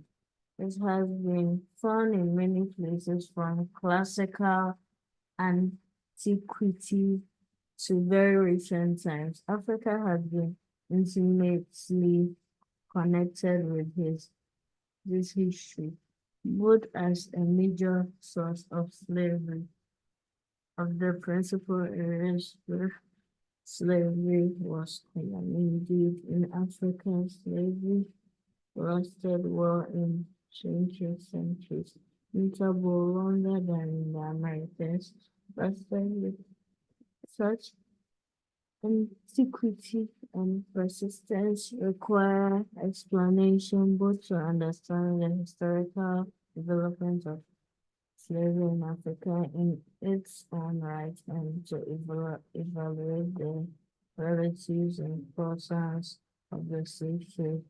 So this development, broadly speaking,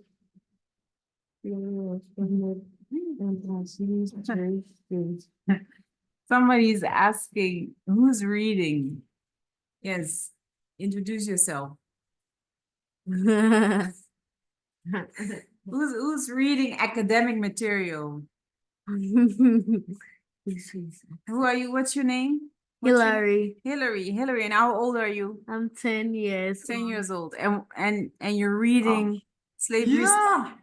Yes. Are very, I wish I had a video, but I don't have a camera on my laptop. This is our youngest student right now. She's been reading the article. We're all enjoying it. Enjoy. Please make me a host, please. I don't know who is the host now, but I know we are. Oh, I have been made host. Okay, so I'm gonna make you host. Okay. Okay, and I can make you oh, great. I can now make you co-host indeed. So let me try that. I'm gonna make you co-host. Okay. Okay. And Sorry, I don't know what happened. The internet, yeah, we have to live with this. yeah, well, it still goes well. I mean, I had worse, and internet at my place was very slow today. So I even thought it was Yeah. more that we would have more issues. Okay. But I made you co-host. Let's try. Okay. You can share your Sharing my screen. PowerPoint. Yes. Okay. Yeah. All right. That's fine. Yes. Yes. I'm co-host. Good. Yeah, great. Great. So Mhm. it's working. So what? Some 5 minutes, right? Yeah, so in the next 6 minutes, we will start again. 6 minutes. Okay. All right. That's fine. Let me enjoy the reading from the young man then. So he wants you to continue, Hillary. So continue. Where were you? Slavery, a definition. Okay, wow. Slavery is one form of exploitation. Its special characteristics include the idea that slaves are property, that they are outsiders who are alien by origin, or who are denied their heritage through judicial or other sanctions. Oh, you're a very good reader. That coercion can be used as well. Coercion, coercion. I probably don't even pronounce it. That their labor power is at the complete disposal of a master. That they do not have the right to their own sexuality and by extension to their own reproductive capacities, and that the slave status is inherited unless provision is made to ameliorate that status. These various attributes need to. Wow, and do you understand what you're reading? A little. Yes. Wow, go on. Be examined in greater detail to clarify the distinctions between slavery and other several relationships. Wow, wow, wow, wow. You're reading academic material, grown-up stuff, Hilary. Well done. Thank Your you. father didn't tell me you were such a good reader. Now I'll know what kind of storybooks I can bring for you. Yes.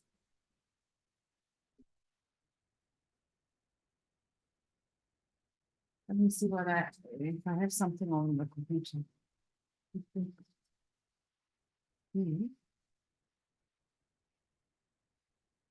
Oh, it's so dry.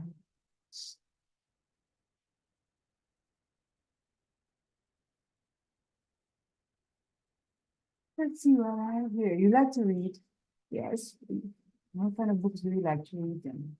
Storybooks. What kind of storybooks? Stories about what? Cinderella. Cinderella stories. Princesses. Ah, so you like the fairy tales. Yes. All the children like fairy tales. I also love fairy tales. I still love fairy tales. And I still collect them, you know. So let me see. Let's see if I have.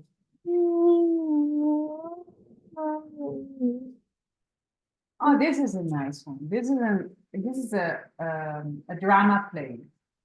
Okay. Here's a drama play. So it's something you have to perform. You get it. And this you definitely will understand. And it's also about slavery. So let me print this for you. 3 minutes to go and then we will start again. And it's called African Woman. And it's written by one of my students. Oh. So when you have read it, then you can perform it. Okay.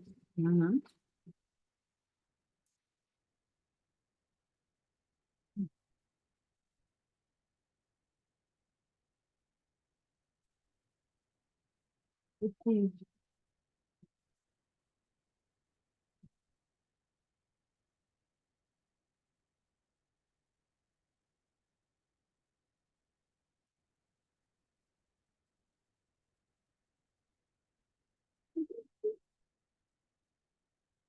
We're done. Let me put you.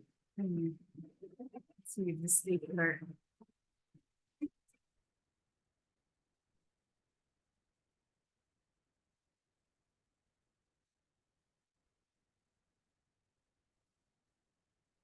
Oh, what's that?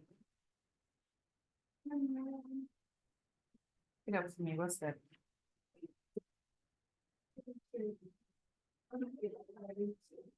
What is it?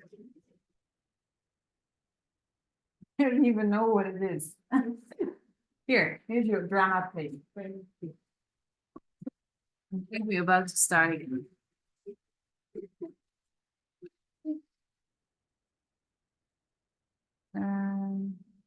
Yeah, I think we can start again, Dr. Nemo. Thank you, Elizabeth. Right, so I was talking about the data. Wait, what's this? Oh,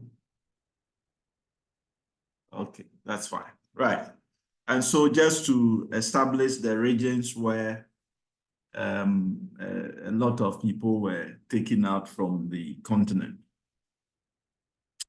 I think we've asked this question, but it's important that we reiterate it. Why were the slaves always African? Why is it that 11 million, if you use data from Ketin, were exported from the continent? Why not any other continent? In explaining this, Eltis says that the slave trade was a product of differing construction of social identity. And then the ocean technology that also allowed Europeans to have easy access to the continent and its resources. He says that Africans were the victims mainly because at the beginning of the 15th century, whilst Europe had settled the question of who was eligible to be enslaved, and European societies were looking at criminals, prisoners of war, and so forth and so on. On the African continent, that process had not ended. And so we had identity crisis on the continent. And so some people were willing to sell their fellow human beings to the Europeans and make gains out of it. And so he says that because of our inability to have a proper social construct, a social identity, which Europe had already settled, this becomes the basis of the fact that slaves were taken away from the continent. So slave trade was a product of differing construction of social identity and the ocean-going technology, and that Africans had a narrower conception of who was eligible for enslavement than the Europeans. So Africans will go beyond the eligibility criteria which existed in our societies prior to the 15th century, i.e. the fact that slaves were essentially those who were criminals in the society, okay? And those who were prisoners of war. However, as a result of the possibility to cash in on the process, they will begin to see other groups that even to some extent shared some kinship relationship with them, where they were willing to now even sell them to the Europeans. So for instance, there is a story by Akosua Pebi, one of the prominent authors on indigenous slavery in Ghana, which says that a Fante man, and Fante is one of the Akan group of languages in Ghana. A Fante man went to the coastal region to try and trade with the Europeans in goods, actually. But then when he realized that he did not have what it takes to buy the quantity of goods that he needed to buy, he decided to trick his own wife and use him in exchange for the goods that he wanted to buy. And so he left the fort and went to inform the wife that she should go with him to the fort to check the quality of the goods that he was about to purchase from the Europeans. And when the wife came, he started to have some disagreements with him, went outside the fort, and because he had already arranged, he managed to get some other people to chain the wife, and the wife was eventually used in exchange for the goods that were traded. And so our construct of our identity, there was a big challenge with that, and that mainly accounts for the reasons why it has been Africans who were moved from around the continent. I don't know if you have other perspectives that you want to share on this position as espoused by Eltis David. Anybody?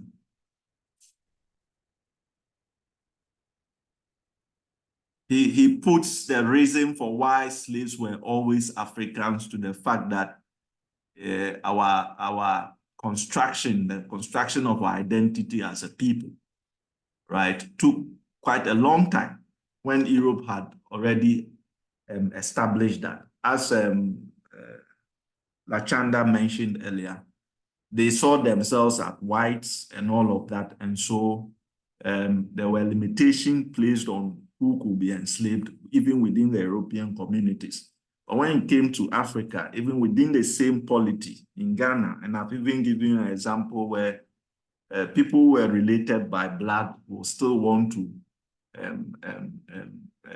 sort of sell their own wife into slavery.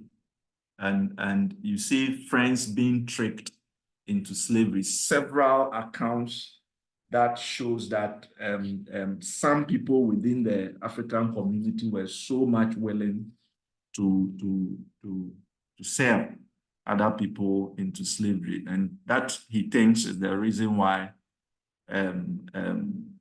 slaves were Africans and not from any other continent. Any perspectives?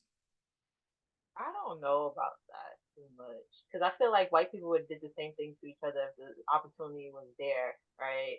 There was just that the market wasn't there for that. I think it's more so not necessarily blood related. I think it's more of the tribal thing because even now I live in New York City, and I had a friend that was of Yoruba like background, and that's from Nigeria, but he explained to me that he couldn't be with the Igbo woman, right? And that's still this is present Igbo being another tribe, and it's present day, and I'm like, yeah, both come from Nigeria, but they're not looking at us like, oh, we both come from Nigeria. It's like I'm from this tribe and they're from that tribe. It's my understanding that at some point they see the Igbo tribe as a lesser. They were slaves at some point, they say, or something like that. So just those little nuances that the outside eye can't quite see or pick up on, and there might be even smaller ones even within the tribe, within the caste system of like who has what privilege within the tribe that we can't see, and we just think it's like, oh, you're just selling off your wife, whereas that wife could have been a slave, right? She has no real kin, she might not have had any real kinship relation to his tribe, and she was a slave that he married, so then he does that to her, right? Or it's the same thing, like this person became a friend. It reminds me of like All Things Fall Apart. There was he had acquired, he had acquired a slave boy and he raised him as his own, and then it came about a situation where there had to be a sacrifice, right?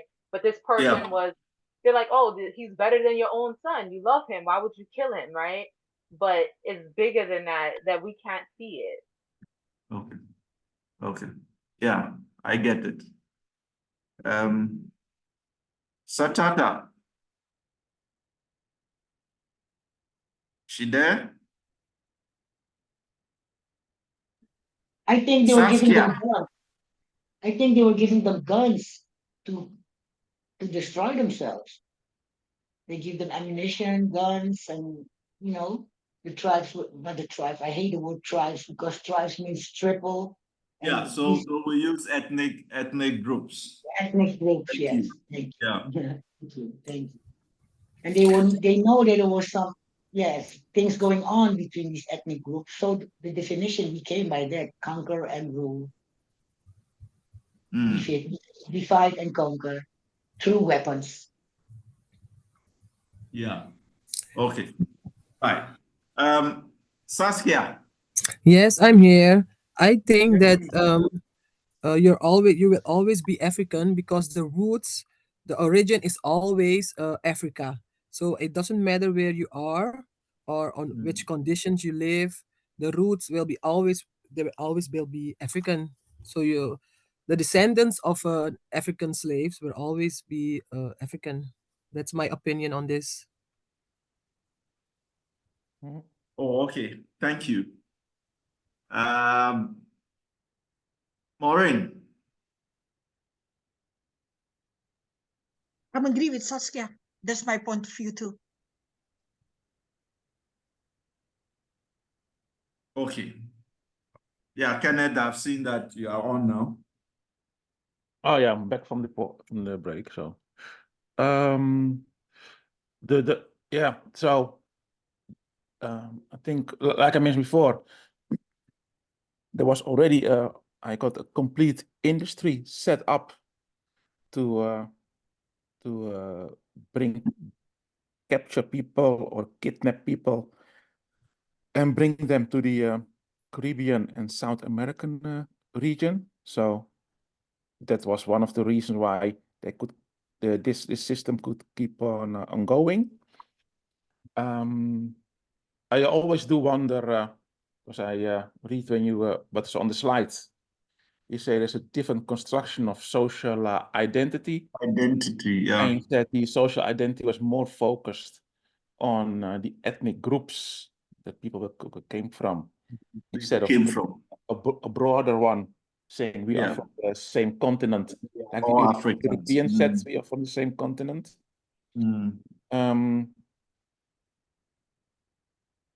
So I do wonder when we have this statement on how long this different construction of the social identity keeps on going, is still alive. Lashanda mentioned about what she experienced between Yoruba and Igbo. And that's something that, yeah, because of course people did travel, African people did travel to Europe. Some went also to the Americas, came back, and etc. If still that different construction of social identity was present, although they could see the effects that it has on society as a whole. When you read the narrative of what's his name, Olada Equiano, he wrote this narrative from being captured, I think, from the Nigeria region, brought to the UK and to work somewhere in the Caribbean, but also was working on the merchant ships. He did bring a different perspective. And also, I think he was one of the earlier groups who were called Sons of Africa or Sons of Ethiopia in the UK, fighting for abolition. And that group had both people from different ethnic backgrounds working together. So yeah, I was just wondering how come the power of all these different social identity states so prominent within the African ethnic groups compared to, because when you look at the way the Europeans were operating, even though they were at war with each other, still they would work together in this whole Atlantic human trafficking process.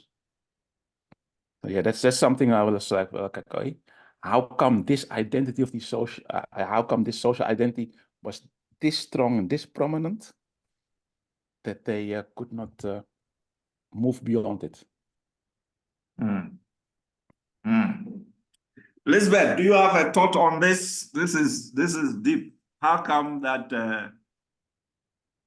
there is in terms of identity, why are we always looking at ourselves from our ethnic perspectives instead of looking at ourselves as Africans, like the Pan-African concept? Yes. And you know that. Okay. Yeah. No, finish. sure. Go on. Go on.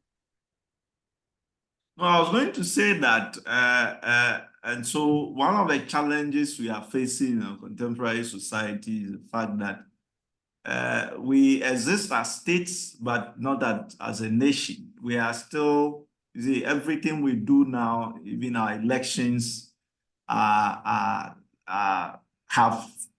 ethnic undertones all over and leading to so many conflicts on the continent now. So yes, this is a question worth interrogating. Now I'm listening to your perspective. Yes, I actually don't really agree with the question. I think the premise of the question is already at fault here.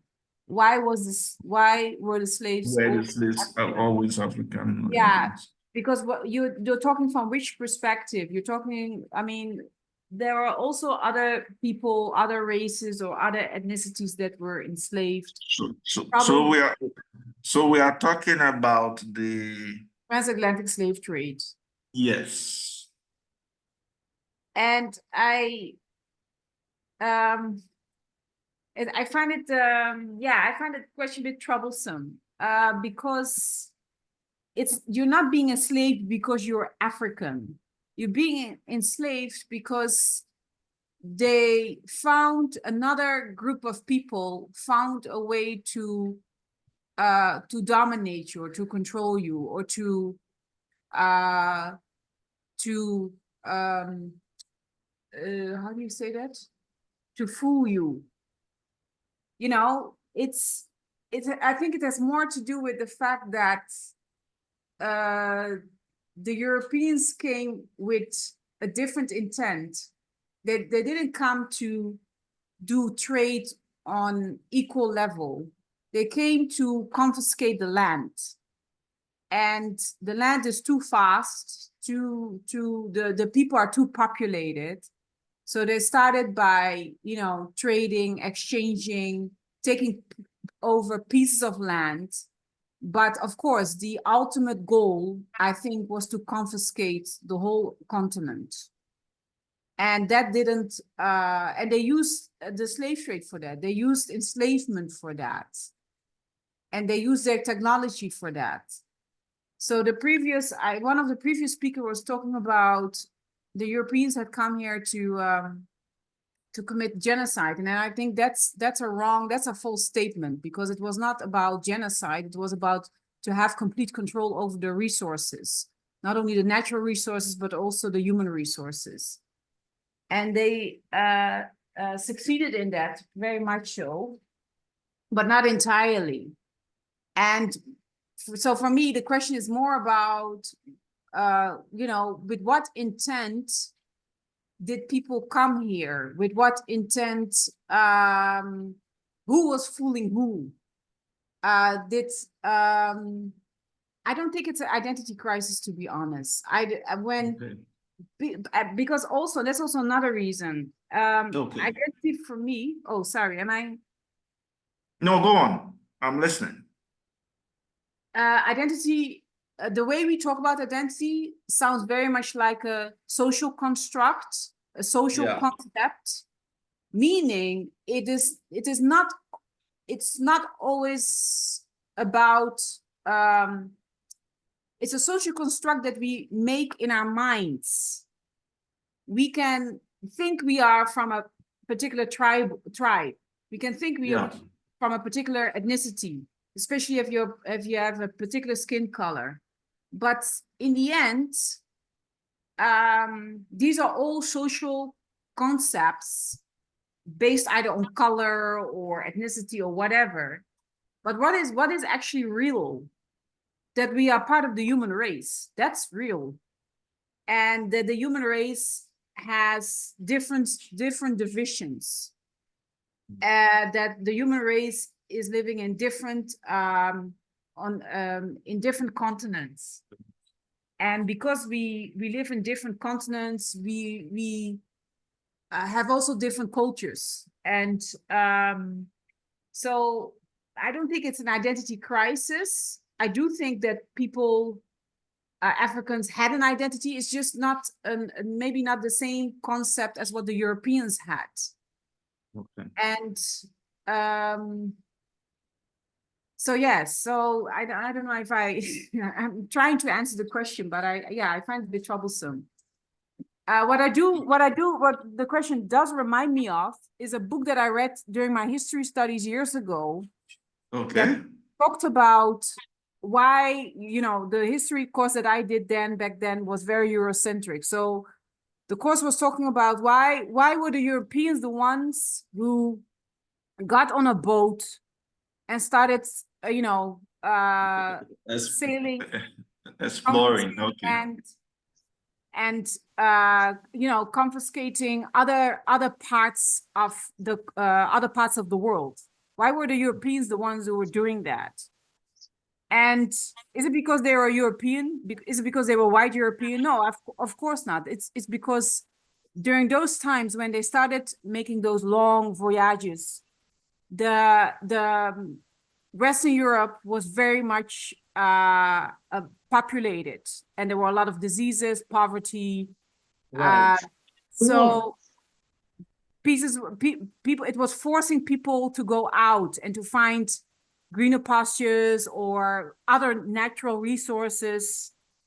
And why were the Europeans the one who didn't?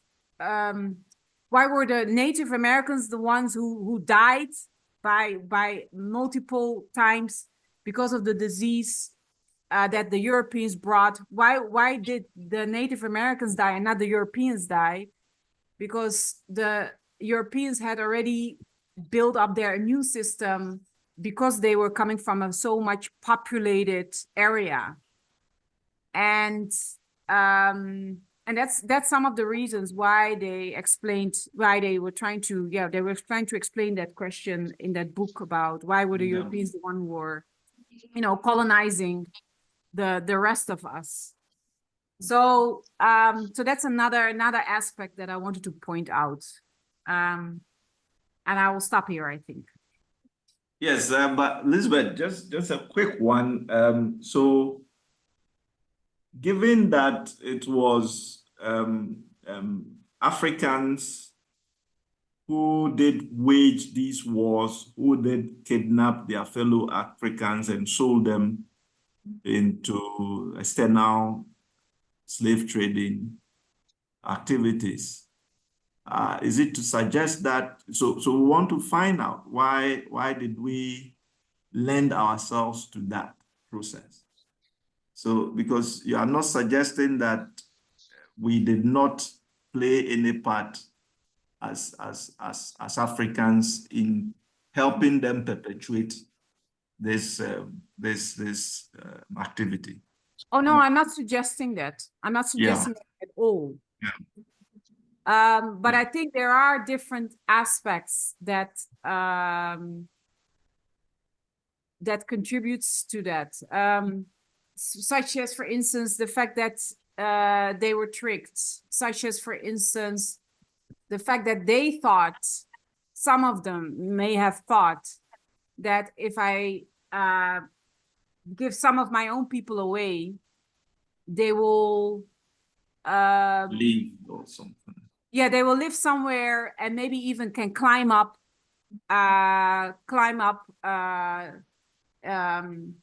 in the hierarchy of the society there. They can become bigger. They could even see it as an opportunity. They didn't know what was happening in the American continent and how chattel slaves enslaved were treated. So it also has to do with what was the information of the people who were involved, who sold what you would call who sold their own. You don't know the kind of information they had, and so I don't think it's necessarily an identity crisis. If they had all the information, then maybe they would have made a different choice. Okay. Can I make a quick comment also, Dr. Nemo? Yes, please. Because I think, because you mentioned the word Pan-Africanism, and I did know, when you look at it, the whole concept of Pan-Africanism, when you look at it, it came from outside of the African continent. It was born, for instance, in the Caribbean, in the part of the UK, in the United States, etc. And there also were the first Pan-African congresses. And luckily, people like Kwame Nkrumah and Sekou Touré and so many other heroes copied the idea and the concept also. and took it further. Yeah. So until it was born as a concept, Pan-Africanism, it didn't really exist. On the continent. Yes, as a concept on the continent also. And maybe therefore that the ethnic group idea was much stronger than any other type of nation state idea, because also only in during the Berlin conference, the whole nation state concept also entered into the African reality. So maybe that's why it was, I call it, easier to between ethnic groups, although they were all from the same continent, to take part in the whole human trafficking, or the complete crime against humanity. I Yeah, have a and question. Do you okay, think go that ahead.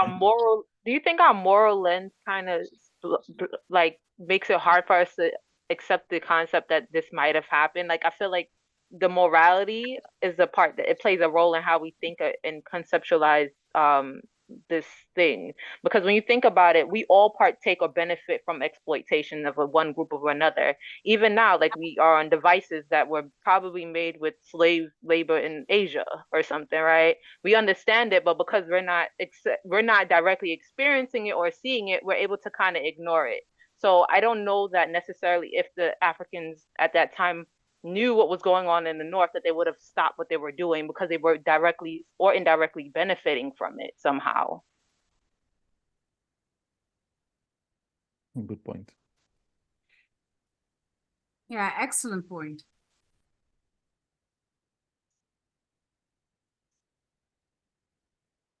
Sata, I thought you were going to say something. Think that during the Arab slavery, many people fled from the north and went to the west and all these places. So everybody was looking for a place to stay. And that brings up a lot of tumult amongst them to claim a region. So I think when the Europeans came, they saw that. That's why they could go between these people and divide them with weaponry, of course, what they always do. So they had a start point to get control over the regions through weaponry. That is one of the worst things they've done to us, to help us to destroy each other, and of course, slaves. I hate the word slaves. I call them laborers. They were just forced laborers, and that came out of that because all these kings and all these let's say empires, they were blowing out each other. They lose their control over their regions. That's why the Europeans could go between them and see which of the ethnic groups had problems with each other, and they helped it to to collapse into slavery. I don't Okay. know. This is one of my thinkings that everybody was running around through the continent looking for a safe place to stay, and that's why so much went wrong because it started with the Arab trade, and that was also 800 years before and 500 years before the European came. There was already lots of things going on wrong in the continent. Thank you. Thank you too. There are these other concepts that I want us to examine, and then we'll put all together. We just have some 15 minutes to go. Selection during the slave trades, initial prevalence of domestic slavery. That argument has been put forcefully that because domestic slavery did exist on the continent, it becomes a basis for the external slave trading activity. So we asked, did internal slavery predate the external slave trades, and to what extent can we use that as basis for the external slave trade. And then we tie it in with the second one, which deals with prosperity, where the initially least prosperous societies targeted. Yeah, I want your takes on it. First of all, initial prevalence of domestic slavery, is that a good justification for the external influx of people?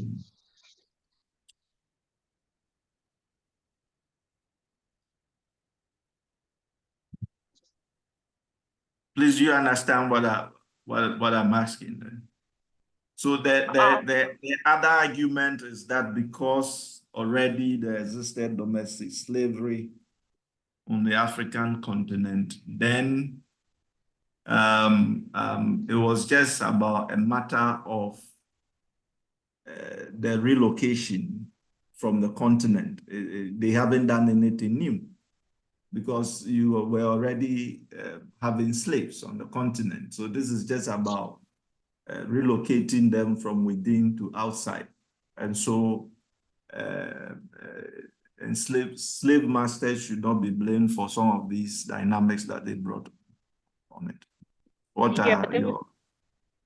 Was it not slavery on all the continents though, and the different magnitudes? Like but the idea was that this was like, I have one or two slaves, not one man owns 5,000 slaves and then sells slaves to different people. And then the concept of how they get their slaves would like through wars. You have the pawn ship. You had different means of getting slaves, but it was never an industry where people are selling thousands of people at one time.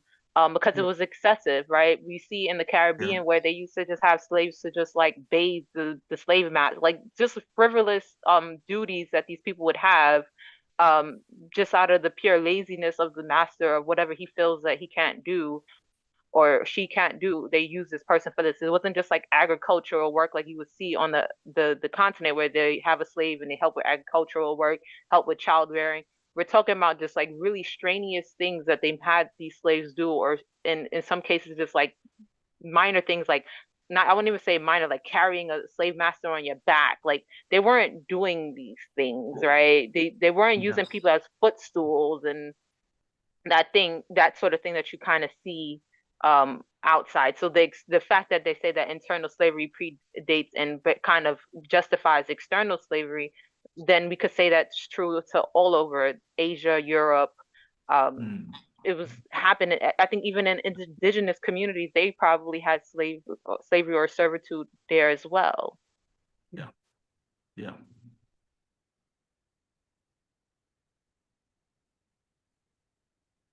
Sata, you were nodding. Were you saying something?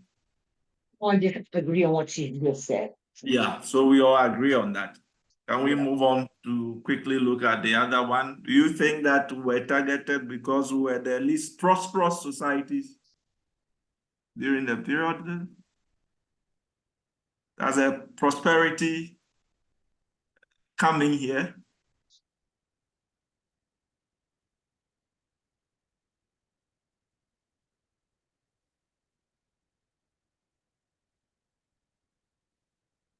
Yes, true. Because they came there and they saw so much gold and they knew gold already. So they thought, wow, these people have so much gold and they don't even know what to do with it. So they were looking at material things that we just ignored as being normal to us. And it was new to them. Don't forget, Europe was poor. They had starvations, they had crop losses, they had harsh winters, and the Middle Age was just 1500 years. They had so much diseases in Europe. They need to go out, need to get out to find food. Let's now look at today. They eat potatoes, which is not from Europe. You know what I mean? So much things what they have here in Europe today comes from Africa, Asia, and the natives. So the first thing they were looking for is to enrich themselves. They were so poor in Europe. They cried loud that we need to change.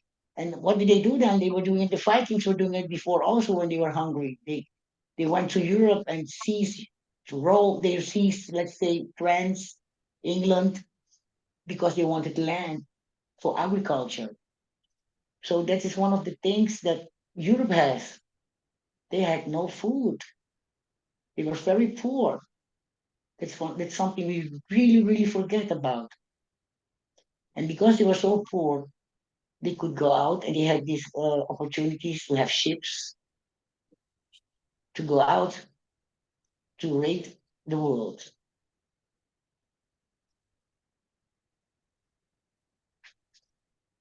Until today, it's happening. Colonizing people, taking advantage of people. Europe is still doing it until today.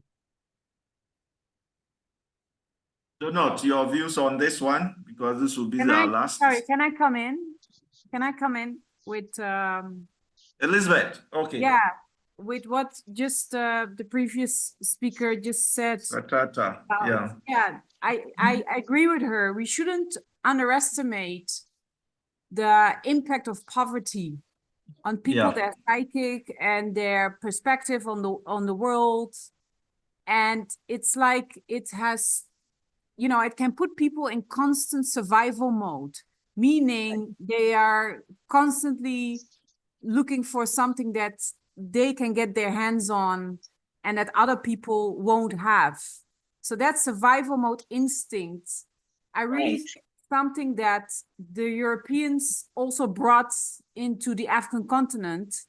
And when they started to exploit this continent, then also people here, of course, end up in poverty, and they also end up having a survival mode instinct, thinking that, you know, if you think you're poor and you need to steal from your neighbors or so that you at least will have something to eat. I think it's the survival mode instinct that is running very deep in people that are psychic.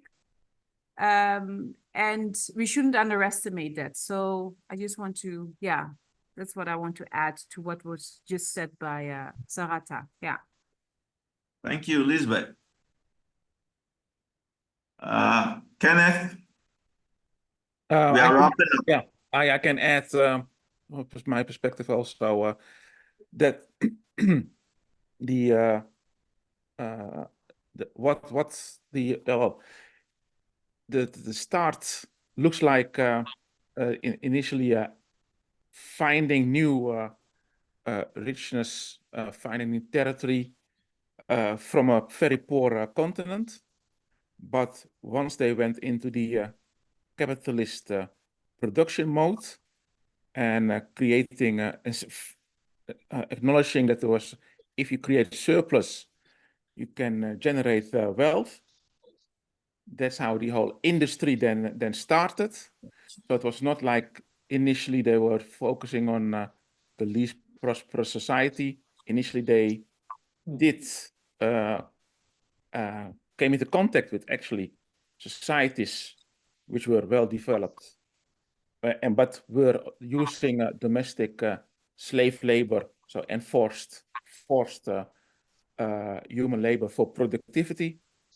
That was copied in different instances, but then starting the whole capitalistic system with surplus production, that started a complete new industry, and then all bets were off, etc.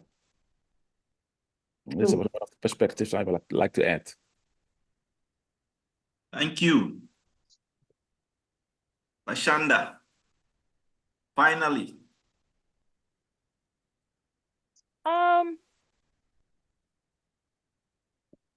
I don't really have.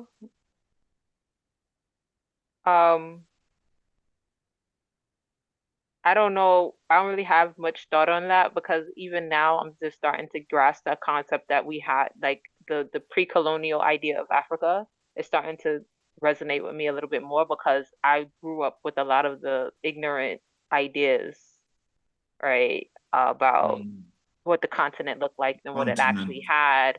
right? So it's hard for me to visualize, even as I'm being told, it's hard for me to visualize certain things. Like the other day I used the word, I was like, oh yeah, I told my husband, yeah, what are you gonna do? Go to Timbuktu? Like it's just a term that I would just say.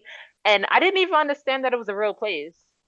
You Really? get what I mean? Like we use Yeah. certain things, we said things that just they were ignorant, they were stupid, and I'm now coming to a place where I'm learning, so I could see where these things come from, like these thoughts and ideas might come from, right? It comes like, oh well, black people can't get along, that's why we end up like with the way we are, and we still have those ideas and concepts and things that we say. So it's coming from, I still feel like there's a lot of ignorance that is bred in me because of where I was raised.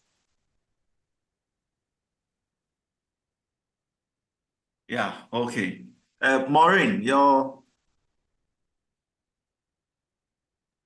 Yeah, let me think about some little things. I think before, first of all, before these European people came in Africa, our ancestors had their strong agriculture and they could benefit of all the things that they create.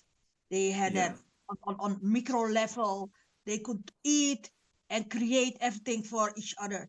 So that is my start of point. And in the macro level, of course, after all these Europeans came and capitalism, they took everything from Africa, bring it to the Europe and the other America, and leave Yeah. nothing for our ancestors, including us. That is my perspective. So to be strong, Africa was never poor and is not poor. We have all our sources still today, and before slave, this type of slavery started. So I'm very proud to say that I'm so strong proud of our ancestors that they could at that time do everything to benefit, to eat and have the sources that we have there and do something with it. So let me really stand still and notice very well and never call us Africa poor and never call our ancestors, including our African people who are there, poor. It is the system that create all these things because we don't have our fabrics anymore. The education is not there anymore. Everything is from the European point of the Western point of view. So I would still have a big smile. I think if we really know all these things, that we recreate back, take it back. Yes. Take it back. So my point of view is this.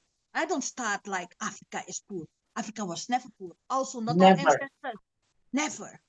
So let me enjoy this moment to see it from this point of view. Okay. Okay. I'm with you. I'm with you. Thank you. Maureen, thank you. Thank you very much. I want to hear from Latitia, if you share, if you are ready. Or Saskia. Oliviera too would like to hear from you. Any one of you who is ready should speak to us. We have just about a minute. Can I come in one more time? Okay. Lisbeth, yes. Yes, I also like to add something that also to answer the question, why were the Africans so receptive of the Europeans? I think there are many reasons, but one of the things that you see in a lot of African cultures is that they have a lot of respect for other cultures. So when you meet somebody from a different culture, they are curious. They, you know, especially I'm not going to talk about Ghanaian hospitality, yeah, but they are very much respect. They know that there are plenty of other cultures and they can contribute something. They can come with things that they don't know. So they have that kind of openness.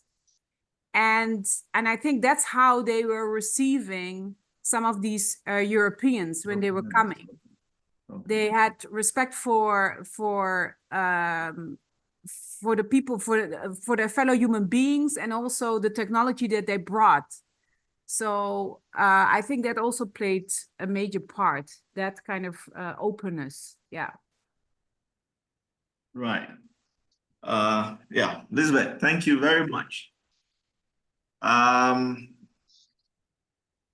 think when you say that survival mode, instinct being very key, and the fact that I'm bringing in this perspective on prosperity in Europe at the time, the fact that conditions in Europe was quite much worse compared to the African region.